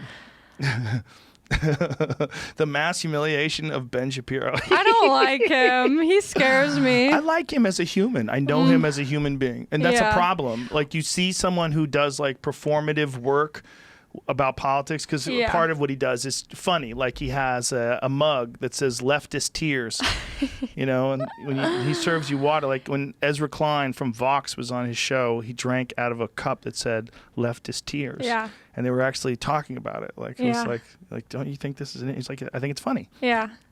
He leans into it. Look, he's a good guy. He's just not perfect, not like all of us. That's And the that's- thing. Like, you want to yeah. find one thing wrong with the person and fucking hate him. Yeah, and It's that's just silly. yeah. You can That's still think he's a nice guy and still think it's fucking silly to make fun of wet pussy. totally. Or it's like I might not like the guy, but I don't need to like attack him. Yeah, I'm telling you, he's. But a he good does guy. have a goofy ass little smirk. Well, he's a professional. Look, one of the reasons why people love Floyd Mayweather is because he talks so much shit. He Yeah. talks so much shit. He's always showing his money. He's kind of trolling in a way. That's become such a thing in fighting. And then, well, with him, he was so good at it because he was a guy who was very safety first as a boxer, like incredibly skillful, like arguably the best boxer of all time. But he didn't go after guys and just engage in wars. He fought very tactically, and he's fighting the best fighters in the world. So he has to fight very cautiously sometimes. That's the correct way to do it. But he figured out a way to get people to pay attention because that generally, like, being the most skillful is great, but you want people to pay attention. So you want to be like a Mike Tyson guy who knocks everybody out. Well, if you're not a Mike Tyson guy that knocks everybody out, the best way to get people to pay attention is make them want you to lose. Show them all your money. Oh, look at that watch. It's $1 million. Yeah. Look at this hat. Look at these diamonds. Look at this. And look at this jet. I just flew in and bitch you ain't get shit. Yeah. Like, no. And you just want to beat him up. You want Yeah. him to get his ass kicked. But meanwhile, he's the best boxer ever. And so he's just outboxing all these people and he never gets his ass kicked. Yeah. It's kind of funny. I mean, if you really pay attention to it, it's kind of fun. Well, Ben Shapiro that's kind of what he does. He's like says things knowing it's going to piss people off, Yeah. and then they're paying attention to him. Yeah. But he also says some things that make sense. He's very good at debate. He's very good at arguing with uneducated people who just like automatically subscribe to left-wing ideas. He can chop those up quick if you don't Yeah. have your thoughts dialed in and your argument dialed in. But he's a person. Yeah. He's a very nice guy. I We're like all him. people. Just people. Why can't we all just get along? Because we're all scared. I know. But this is the if I can, and people, oh, it's fucking easy for you guys. You're fucking making money. You're a comedian. You're this. You're right. But what Allie's saying, if we could just be nicer to each other, is the solution. I think it is. If there's more camaraderie and understanding and seeing that people like Ben or Alex Jones, all your fun friends, they're all people. Yeah, and, they're human beings. This is the thing that's like, this is one of the real problems with cancel culture. Like, they'll say something like, oh, Matt Lauer's got plenty of money, or and make up a person who's been canceled. Oh, they're fine. They got plenty of money. You're not thinking about what hurts. Yeah, it's material. Yeah, what hurts is the psychological aspect of whatever it is. And what we're doing is we're lashing out at people for mistakes, and we're saying it in a way where, like, there's no way you can get better. And like, this is who you are forever. Yeah, and there's like a narrative that people create. They assume that they know things about you and want to create this story to make it look a certain way to validate their point, when it's like no one knows anyone entirely. Like, you have kids, you don't know exactly who they are because they're their own little thing, Exactly. And as much as you think you know something about someone, like, you just don't. And I feel like everyone should be worthy of redemption and again, we're not chance. talking about crimes. I'm not talking about people stealing or murder or rape or chaos or stabbing or shooting. I'm not talking about that. What we're talking about is public execution. Yeah, there's a thing that people are doing now where they just love the pile-on, and it's because they're not in a good place. Like, there's so much negativity. I was watching this one pile-on where this guy was... Oh, this is from Douglas Murray's book. That's what it was. Douglas Murray's book, The Madness of Crowds. He's a brilliant man, an author who is often misrepresented. They often misrepresent his positions on things because he takes a pragmatic, non-woke, but he's a gay man from England who's brilliant. And so it's like it's hard. Like they get real confused. They run into him and they're like, "Shit." Yeah, but being gay or having something like that makes you stand out doesn't make you Well, they have a problem. Like if he has opinions on trans people, or if he has opinions on even on gay people, even on like his opinions are. He thinks what he thinks, and he's smart enough to be able to express it in a way that's very difficult to argue. Yeah. And because of that, people they get pissy about it. I remember what I was talking about. Like, what was the initial point? Public execution. People, No, it was before that. People being Shit.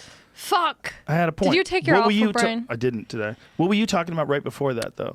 Just about people deserving second chances and redemption, and that we're all material things, like you can take away someone's money or whatever. They have enough money, they should be fine. I don't know. I have a terrible memory. No alpha brain. Beta brain. I can't believe I forgot the story. What is that shirt? The 100. Shout out to Bobby and Ben. What is that, Jamie? How dare you? How dare I? It's Back to the Future. That's Back to the Future? Yeah, it's Doc and Barney. Oh, okay. It Look like. looks like a blob and a lightning bolt. Let me put my glasses on. Joe's about to roast. I could barely see that. Can you tell? Yeah. No. Back to the Future. God damn it, I'm trying to remember the fucking story, and I can't. What are you drinking? That yellow. This is the Laird Hamilton turmeric superfood coffee. sick. Have you had any of that? No. You should try it. Okay. Are you into any health shit right now? Just like in terms of like eating and drinking. Just taking care of yourself. You exercising? You Yeah, doing well, anything? skating. I've been doing that like okay. almost every day. Skateboarding? Yeah. Do you wear pads and shit? If I'm trying to do something crazy, I will. But if I'm just kind of like cruising around, trying to work on my ollies and shove it and whatnot, I won't wear the pads. But if I'm trying to like drop in, which I'm really afraid to do, then I'll put on like the knee pads, wrist guards, helmet. I'm not trying to get a concussion. Are you doing crazy shit? Like you going over the lip and like scraping the bottom of your board, then dropping back down in? No, I'm using my way Look into at it. you. Oh. You look ferocious. Oh, yeah. Like you're ready to shred. I and am. Skate. You're ready to go down a railing. It's so fun. Do you do the railing shit? Do you ever do any of No. that? See, I was trying to drop in. This guy helped me. His name's Chris. He just like came up to me. He saw me struggling and he was like, "Here, let me help you." But if he wasn't there, I would have eaten shit. Looks like you're about to. I was about to, for sure. What happened there? That was just me posted up, cross-eyed. Thought you were injured. No. So Not yet. why did you decide that was the thing? So, okay, so I got back to my house, had a room that was open to rent. One of my roommates left, and my friend was like, "Oh, I have a buddy who's looking for a place." So this guy comes to my house, checks out the room. My roommates are asking him questions like, "What do you do for work?" And he's like, "Oh, like skate stuff, whatever." He was very vague. And when he was walking out to leave, I saw my skateboard. I've had this board for like 4 or 5 years. I got it from Supreme. I liked the deck. I thought that I was going to be like a skater. I thought that everyone would fall in love with me. No one did. So I stopped skating. And so I've had it just sitting in my front yard for like 4 or 5 years. And so he's leaving and I see my board and I'm like, "Can I resell this? Like, is there any value, or do I just like give it to a kid? Like, what do I do with this old board?" And he picks it up and he looks at the deck and he's like, "This is my pro model board." Like, What? Yeah. And so then ever since then, we've been skating together. His name's Donovan Piscopo. He's so tight. He's so nice. He's so tight. Yeah, he's so tight. He's so sick. He fucking shreds. He's so dope. I remember the story. This is a story. This really progressive left-wing person Here we go. was tweeting something, this tweet storm of like, why does everyone have to be sexist and racist? And like he adds all these like super woke things. And they said, and just sitting around eating fucking fast food and watching Netflix. That's where he made a mistake, because then he was fat shaming. And he didn't realize he was fat shaming when he said that. And so the people started attacking him. Like he said everything in the most woke way possible. Wait, what did he... This is in Douglas Murray's book, Okay. Madness of Crowds. And then he goes on this Twitter apology stream that I think Murray said it lasted 15 tweets, where he's literally begging for his career not to be ended. Whoa. For saying that people ate junk food, Yeah. ate garbage. And like, why does everybody have to do all these things that are awful plus get fat? And like, why are we lazy? Why are we stupid? Yeah. Basically, that's what he's saying. But he fucked up. And by saying, like, sitting around eating garbage food, you're fat shaming. You don't even realize you're being hateful. And you can't. There's no room. There's no room. Yeah. There's no room for fucking around. Like, you can't. If you want to be a woke person, like, you can get canceled at any moment, because you never know when the standards have shifted. They've become more and more radicalized. And so someone saying something that, like, 5-6 years ago would be, like, completely reasonable and make a lot of sense. The fuck up was talking about people who are fat. Like, you can't do it. Yeah. Yeah, I think, and you can't explain yourself. There's no room to explain what you mean or your side. No one wants to hear it. People just want to be like, you're wrong and you're bad.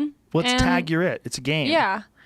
There's no room for nuance. No. So a person like that, like, well, listen, you really should eat healthier food. Why are we lying? Why are we saying that these people eating fast food, why are we saying fast food's bad doesn't mean being fat is bad. Well, being fat's bad. It's not healthy. It's not good for you. But you can't. But I have good friends who are fat. It's like, listen, people have problems. Yeah. Like, I know I'm gonna hit like 32, and I'm just gonna. Oh yeah. Or you're gonna CrossFit.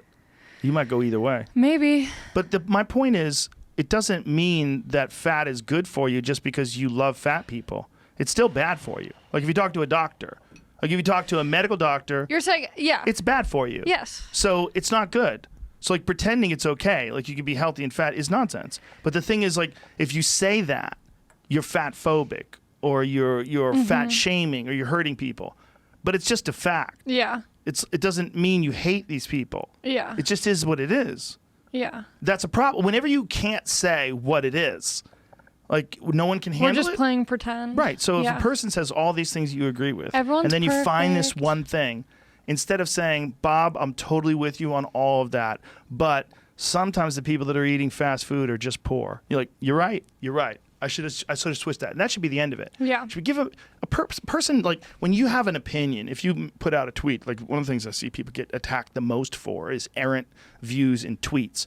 But when you have a tweet and you put it out there, that's not your rock solid married to position on anything. It's a thought. You're thinking out loud, but you're thinking it in a typed form, which is weird. Yeah. So if you see it in a typed form, like if you said something fucked up to me, but it was just in the moment, you said something, you thought it was funny, it was fucked up, that's one thing.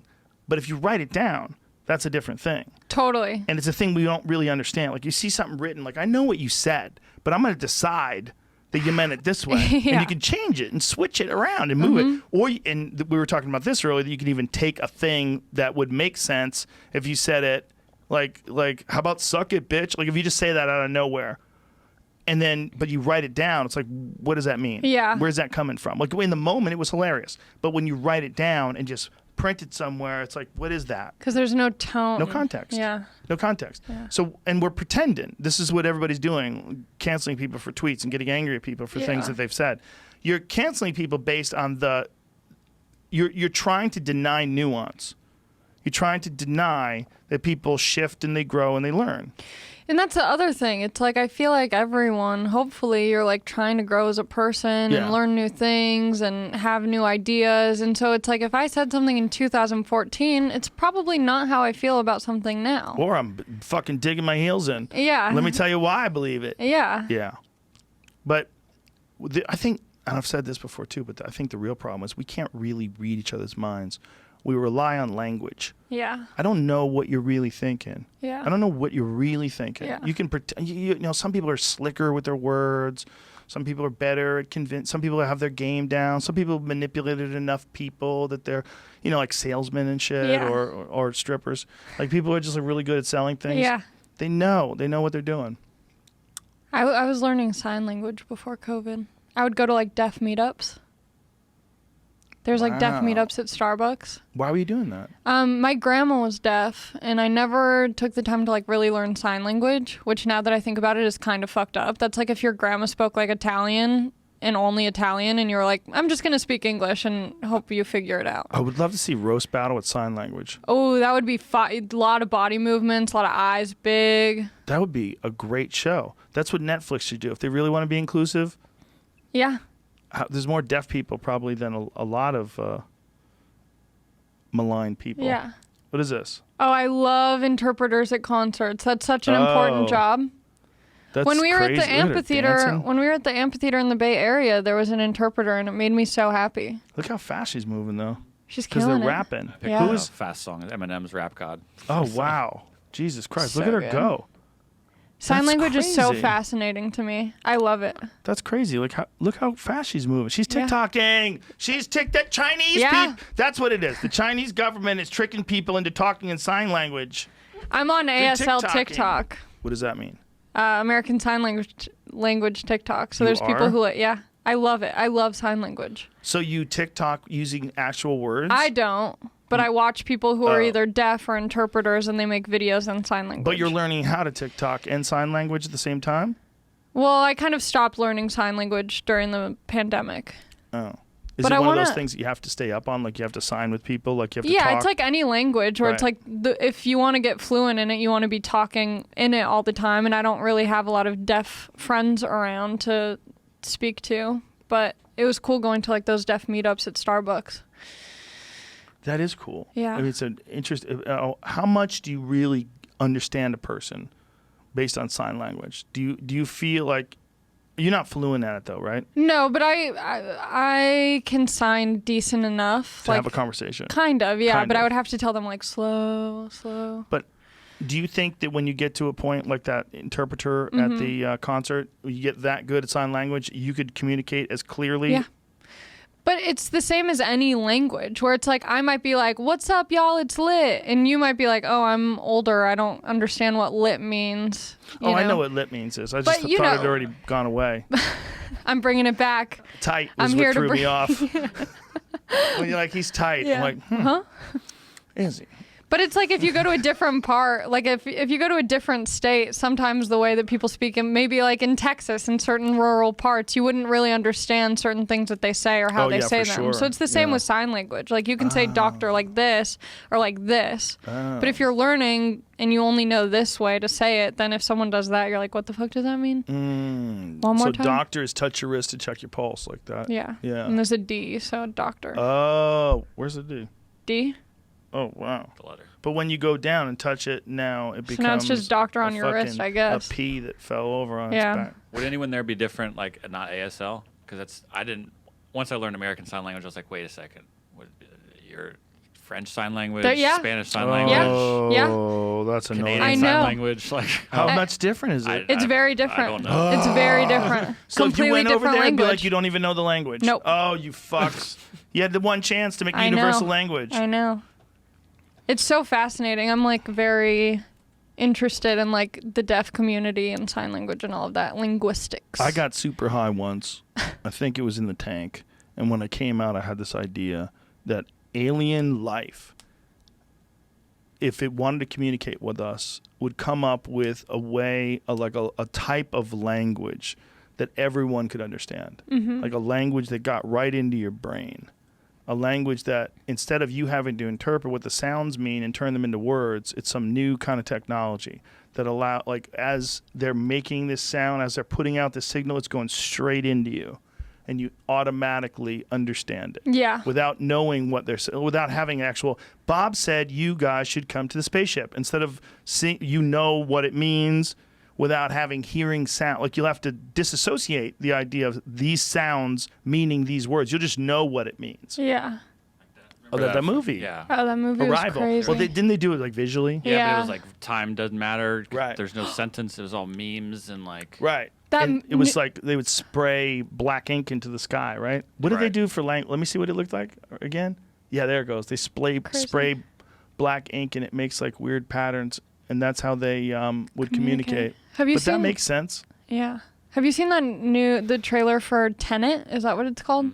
It I've looks been so excited crazy. for the movie to come out for a while. Yes. So Matt, the lockdown fucked it up. I think there's a guy named Ray Kurzweil, and he's this brilliant guy who wants to live to be 1,000 years old, and he's got this series of patents that he's come up with. I mean, he's really like a legitimately genius guy, and I got a chance to interview him once a way back. But one of the things that we talked about was he was talking about downloading consciousness into a computer. And they think that there's going to come a point in time where you will be eternal because you're going to figure out a way to take whoever Alan Macofsky is and put it in a computer and Yeah. download it, and your material body, your physical body, your biological body won't mean anything anymore. You're going to exist as you inside this computer, inside this thing. I've always thought that that's probably what alien life is. What alien life is something that has gotten to the point where it doesn't need a physical form anymore. Like whatever consciousness is, they figured out a way to contain it in non-biological systems. So they take whatever you are when you're born, but then the thing is like, how does that thing replicate? What are they doing to make it? What are they doing? What are they doing to make sure the power stays on? Like, what are they doing? I think Keto. probably squats. I think life could be all kinds of shapes. I think life could be like there was some speculations. These scientists were trying to figure out whether or not light could be a life form. Like there could be forms of life that are made entirely of light. Well, everything's energy, right? I don't know if everything's energy. I don't know. I thought I've seen I'd a throw lot of that out people and that it are would like- make sense. Just really lazy. I But don't like think we're they're made of energy, you know? Yeah, we're made of energy. But what we think of as life, we think of as like a frog. Yeah. Or like an Ally Macofsky Something or a with Jamie a Vernon. pulse. Yeah, but it's possible that life might be like I've thought about ideas. Like when you have an idea and then that idea gets in your head, like, man, I don't like that idea. And then you start working to fulfill that idea. You build a thing. Like maybe you have an idea like how to build a thing. And then you build a thing. Like that's a thing that like forced you to make it. It's like you had an idea that jumped into your brain.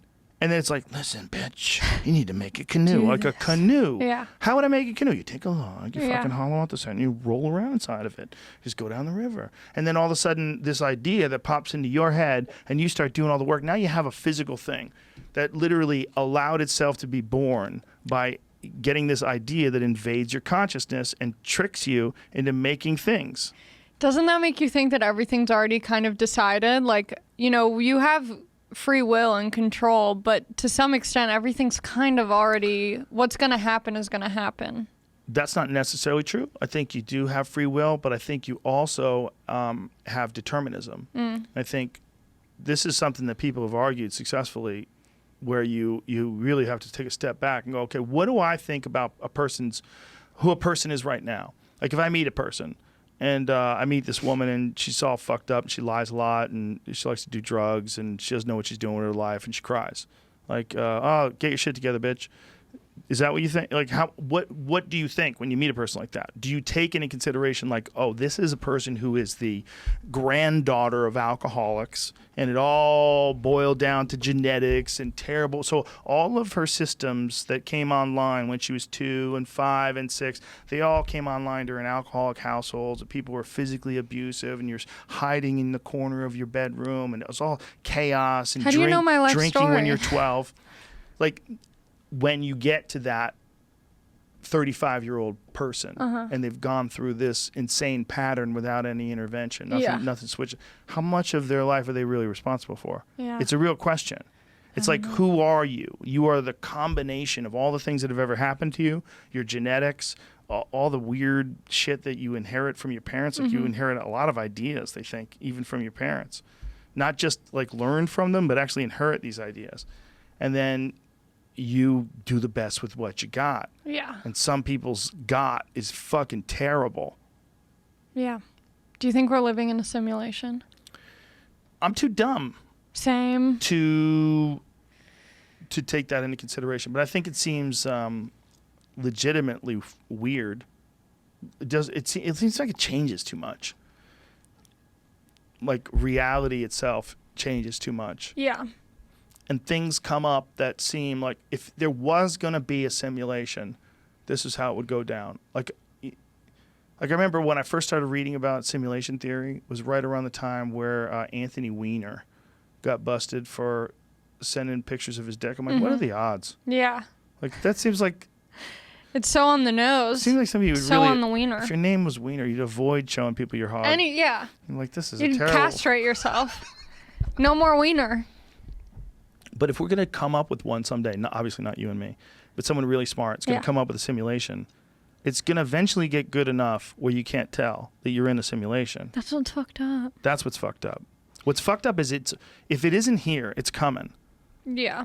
This took me a long time. Like, I had a conversation with this guy, Nick Bostrom, who's a brilliant guy who is a big proponent of this concept. And he was explaining it through, like, probability theory. And Yeah. I was a little too dumb to understand what he was saying. Yeah. But basically what That's he's how I saying feel is, listening to your podcast. if it's possible that someday someone, essentially, I'm paraphrasing, someday we'll have a simulation. Like, what are the odds that this is a simulation? It's more likely that this is a simulation than not. Yeah.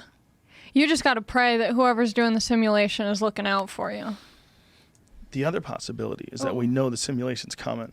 That's the other possibility, and that's why everybody's freaked out. Everybody's freaked out because even though it's not here, it's inevitable. If you follow the pattern of innovation, if you go from pioneers to people who live in cities to cell phones and internet and fucking Space Force, and you just keep going, eventually you get to a point where someone figures out how to make an artificial version of life, whether it's Ray Kurzweil's thing, where it downloads you into a computer, or whether it's the thing you sit and connect to. Yeah. There's someone's going to come up with something. Do you think we know that we're in the simulation when it happens, Then it or would it would suck. just like ease Then it would into suck. it? You don't want that. Yeah, no. You want something where it's crazy. Yeah. And you don't even know you're in it. Like, Yeah. oh my God, am I in the simulation? Who knows?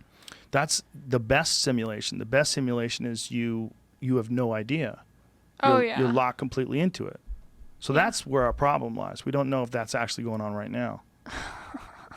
Like for Trump, if somebody brought Trump aside, like sat Trump aside and said, Mr. Trump, all of this seems highly unlikely, doesn't it? Well, here's why. Yeah. You are in a simulation. This simulation was started 78 years ago, and this is the pattern. It plays out. You're given a large amount of money to start your own businesses. Yeah. You're gonna put your name on everything. You're gonna be the best, the Yeah. best. But you have crazy hair. Yeah. But that's okay. You just fucking spray it down. You're good. You have a few flaws in your life. People are mad at you though, but you're gonna be the best. You're gonna have the best things, the biggest. You're gonna have the business. Everything's gonna be amazing. And then you come up to him and like you wake him up and you say, listen, this seems crazy. It seems crazy because it is. And you settled upon a very bizarre pattern in your simulation, and this is how it came out. And everyone else is mad at you, but they just don't understand. This wasn't your fault. You didn't mean to. But then you think of all the things that we counted before, like poverty, abuse, drug addict parents, all the different things that make a person who they are, right? Those are really kind of like factors in if you had a game. Like if you were playing some sort of a large-scale role-playing game, you're like, what is my character going to be like? Oh, your character's a barbarian. You're in the Matrix. That's what you're showing me. Yeah, it's like you're just describing like when Morpheus talks to Neo. He's like, "Hey, what do you think?" But it is It's the red pill or the blue pill? yeah, it is like that. Yeah. And it is essentially what it will be. If we're staying in this human form, essentially someone's going to figure out a way to put a helmet on you, Yeah. or put a fucking spike in the back of your head that like locks your central nervous system into this gigantic computer that starts sending signals to your brain and tricks your brain into thinking it's riding on a horse through the Yeah. fucking the Saudi Arabian desert. That's gonna come. Yeah. It's just whether or not it's here yet. It's gonna come. They're gonna keep making things. If we don't blow each other up, there's gonna be a cell phone that lets you see God. You're gonna like call God, and Yeah. God's gonna be in front of you, hugging you, giving you love. Isn't that what psychedelics are kind of like? Yeah. Yeah. Well, that could be what we're trying to recreate. What we're trying to get to could be like a state that's similar to what exists already in nature. Like maybe they're interconnected in some sort of a way. Like maybe someone will figure out, maybe someone who is anti-drug will figure out a way to recreate psychedelic experiences using only technology that interfaces with your brain and turns all those chemicals on. But don't you think we're capable of doing that ourselves because we're part of nature in a way? Like we're all connected to the universe in some way. And so if we just focused on, like, not to sound like Russell Brand, but like if we all just like took time to like meditate and like get in contact with ourselves and like realize that we're all connected in a strange web, that we could potentially have that like... Well, that would definitely help. Yeah. And this is the other thing about people that are like angry all the time, or people that are lashing out at people all the time. That energy that you put out is not a one-way thing. that it comes back at you. Totally. And it also makes you feel a certain way. So it poisons you as well. Well, and it poisons the other people. You know, exactly. if I go and attack you and I'm like, Joe, you fucking whatever, you suck, blah, blah, blah, like, and I'm attacking you, then there's going to be, I mean, I know you're like tough and whatever, but like, you know, there's still a part of that energy, the negative energy that's going to go into you and go maybe for a second, I don't know how long, but depending on how weak or strong-willed or minded you are, you're going to attach part of that to yourself and be like, maybe I am bad. And like, For sure. I'll just lean into that. Some people do. Yeah, some people definitely lean in. If you call them an asshole, they just become more of an asshole. I think that might be the case with Trump. I think if you look at who he was before he became president and like how antagonistic he is, like now that he is president. I mean, there was some of that before, like when you get mad at Rosie O'Donnell or someone and insult people. But it seems like now it's like way more prevalent in his behavior. Yeah. I think a lot of that is probably connected to the fact that so many people fucking hate him and they're criticizing him. Like his last days, if you think about who he is, right? He's 75 years old or something like that, right? He's so hot. How old is he? Somebody must think he's hot. For sure. For sure. For sure. How old is he? Just turned 74. All right. Do you think Melania thinks he's hot? No. She does what she can, what she's got. Yeah. But he's 74 years old. You know, that's Such a weird age to have a president. But it makes sense because then you learn a lot from life. But what I was going to say is, generally you don't live to be much older than 90. Mm-hmm. Most people. So the last years. Before that, he's in rap songs. Everybody's like, he's got his own show on NBC. Yeah. You're fired. Yeah, everybody loves when he does that. I love when he fires people. I love when he's mean. He was the hero. He was like this guy who was like this badass businessman that had his name on everything, and now all of a sudden everybody hates him. Mm-hmm. But it's like, what do you want? What do you really want? Because if you want to be the top guy, you want to be the president of the United States. You want to be that one person that dictates policy, could literally change the way our society functions. You have this weird power where if your friends go to jail, you could exonerate them. Allie, I'm going to let you out. I'm going to give you a presidential pardon. We still have presidential pardons. Crazy. Like a person could just decide. They're the president, so they get to do it. Like we let this medieval shit exist in 2020 where you could just decide. And I feel like most presidents don't do much. Oh, they do a lot with it. Really? Oh, yes, they do. They pardon hundreds of people. There's so many people in jail who don't need to be. That's true. Yeah. Well, that's where people like the Innocence Project and I have these guys on my show. I know. Yeah. Two guys. Did you ever get into Serial, that podcast about Adnan Syed?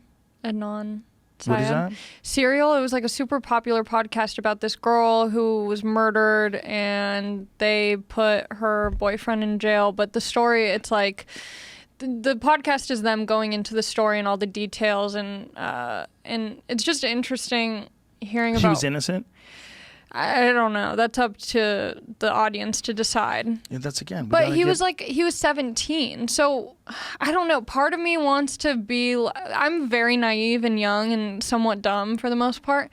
And so there's part of me that's like, but if he did do it, if he did murder his ex-girlfriend and he was 17 and he's in jail for life, no option of parole at this point. Ooh. And it's like, I feel like prison system should be able to have like a rehabilitation process so that way someone like him who might not be a guy, even if he did it, he's not going to do it again. It's like, do you know what I mean? Let me take a breath. What are you trying to say? If you go to jail for murder, but you're not the type of person who's like, you're not like a serial murderer. You're just like, he was in high school. Maybe he was misguided by his friends. But he didn't know what to do. Ex-girlfriend, yeah. But did he? I don't know. So there's two things possible. One, but I think if you kill your girlfriend, I think you forfeit your life. Sure. Because if we don't have unbelievably strict rules like that, you're going to have people doing that more often. Yeah. There is something that there's something that influences people to be good, and most of it is being a good person is like feels good, but part of it is punishment. Yeah. Part of it is punitive stuff. You can't think for life? But here's the thing. You don't let me finish my sentence because this is the most important part. We'd have to know for sure you did it. And I don't think they do that now. So that's one of the real problems we have. And then once you get into the system, even if they know you're innocent, it takes months sometimes before you get out, right? Even if you have an appeal, like there's a lot going on there. And that's kind of the thing. It's that's like, the thing. It's like I think that if you take someone's life like that, you forfeit your life.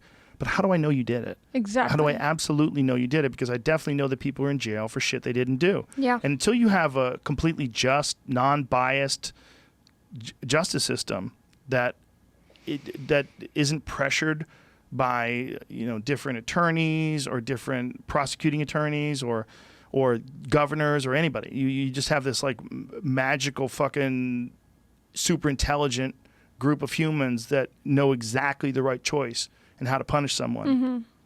We don't have that. Yeah. So the death penalty and all that shit is like, yeah, in theory, I think you should kill people that kill people. Yeah, in theory, we don't want the world to be filled with serial killers. We don't want someone who thinks it's cool to go to a park and shoot kids to stay alive. In theory, I'm with you. The problem is when we don't know. Now, if we do know for sure this person did it, like there's video of them doing it, but even video now, it's like, fuck. Yeah. When is that going to be unreliable? Yeah. But the thing is, like with this guy, there wasn't enough, I personally think there wasn't enough evidence to say 100% without a doubt he was guilty, he should be in jail for life. And then it's like, okay, so what if they prove that he is innocent, but he's been in jail since he was 17 years old. He's been in prison since he was 17. How old is he now? I think this case was in like early 2000s, maybe 2003. And so now he's only known his life as someone who's been in the prison system. And maybe for something he didn't do. Yeah, and so if he gets out, how is he supposed to know what to do and be a productive member of society? And the event that led to the case happened in 1999. Oh my God. Yeah. Well, that's where it's horrific if someone's innocent. That's where it's horrific. And again, I go back to this again, but we got to be able to read each other's minds. That's what they're going to say. You know how they're doing contact tracing with COVID? Yeah. We need to know who you've contacted, Allie. Allie, if you've contacted someone who's positive, we need to know. And if you haven't, you should be able to go into any restaurant you want. Just have your app ready and wear your wristband. And this is what we're probably going to do with that too. But then isn't that like... Allie, you can't commit crime if I can read your mind, right? And you don't want to commit crime, do you? No. Then let me read your mind. Just put the helmet on. We'll all read each other's minds, and no one ever goes to jail unjustly. If your own privacy is more important than all these people that are doing life in prison for shit they didn't do, what, because you want to let people read your mind and find out that you masturbate to fucking feet? That's my thing. I told you not to say that on the podcast. Dirty feet, too. I like hangnails. Caked in clay. I just picture That's someone. what we're gonna do. That's what's like the way it's a slippery slope to contact tracing. Because you want to keep people safe. Yeah. It's gonna be don't you want no crime to exist? Don't you want no people to be unjustly punished? Then let us read your mind, and we're gonna just read each other's minds. I think the separation between each other's thoughts, like that we enjoy now, where you can deceive each other and we can, you can spin a yarn or be a good salesperson. That shit's going out the window. That's like Blockbuster Video. That's gonna be a useless thing. Crazy. That's what I think. Okay. But I'm dumb. I might be wrong. Same. I might be wrong. So let's wrap this up. Okay. Allie, when we do get a comedy club set up in Texas, you must come. I'm so you must down. Grace us with your presence. I think we'll start looking around the spring. Oh. When hopefully this Okay, shit bowls over. Yeah. You think I'm it's so gonna happy for you. I'm happy for you. I'm bummed you're leaving. Not that I really see you that often. I'll but... be here. I'll be there. Yeah. I'll be moving around. Yeah. Once it can move around a little bit, I'll be moving around. Okay. I'm still always going to come to the store. Sweet. All right, my friend. Thanks for having me on. My pleasure. Tell everybody your Instagram. My Instagram's not Allie Mac, NOTALIMAC. My podcast is Resting Bitch, and that's all you need to know about me. That's all you need to know. All right. Bye, everybody. We did it.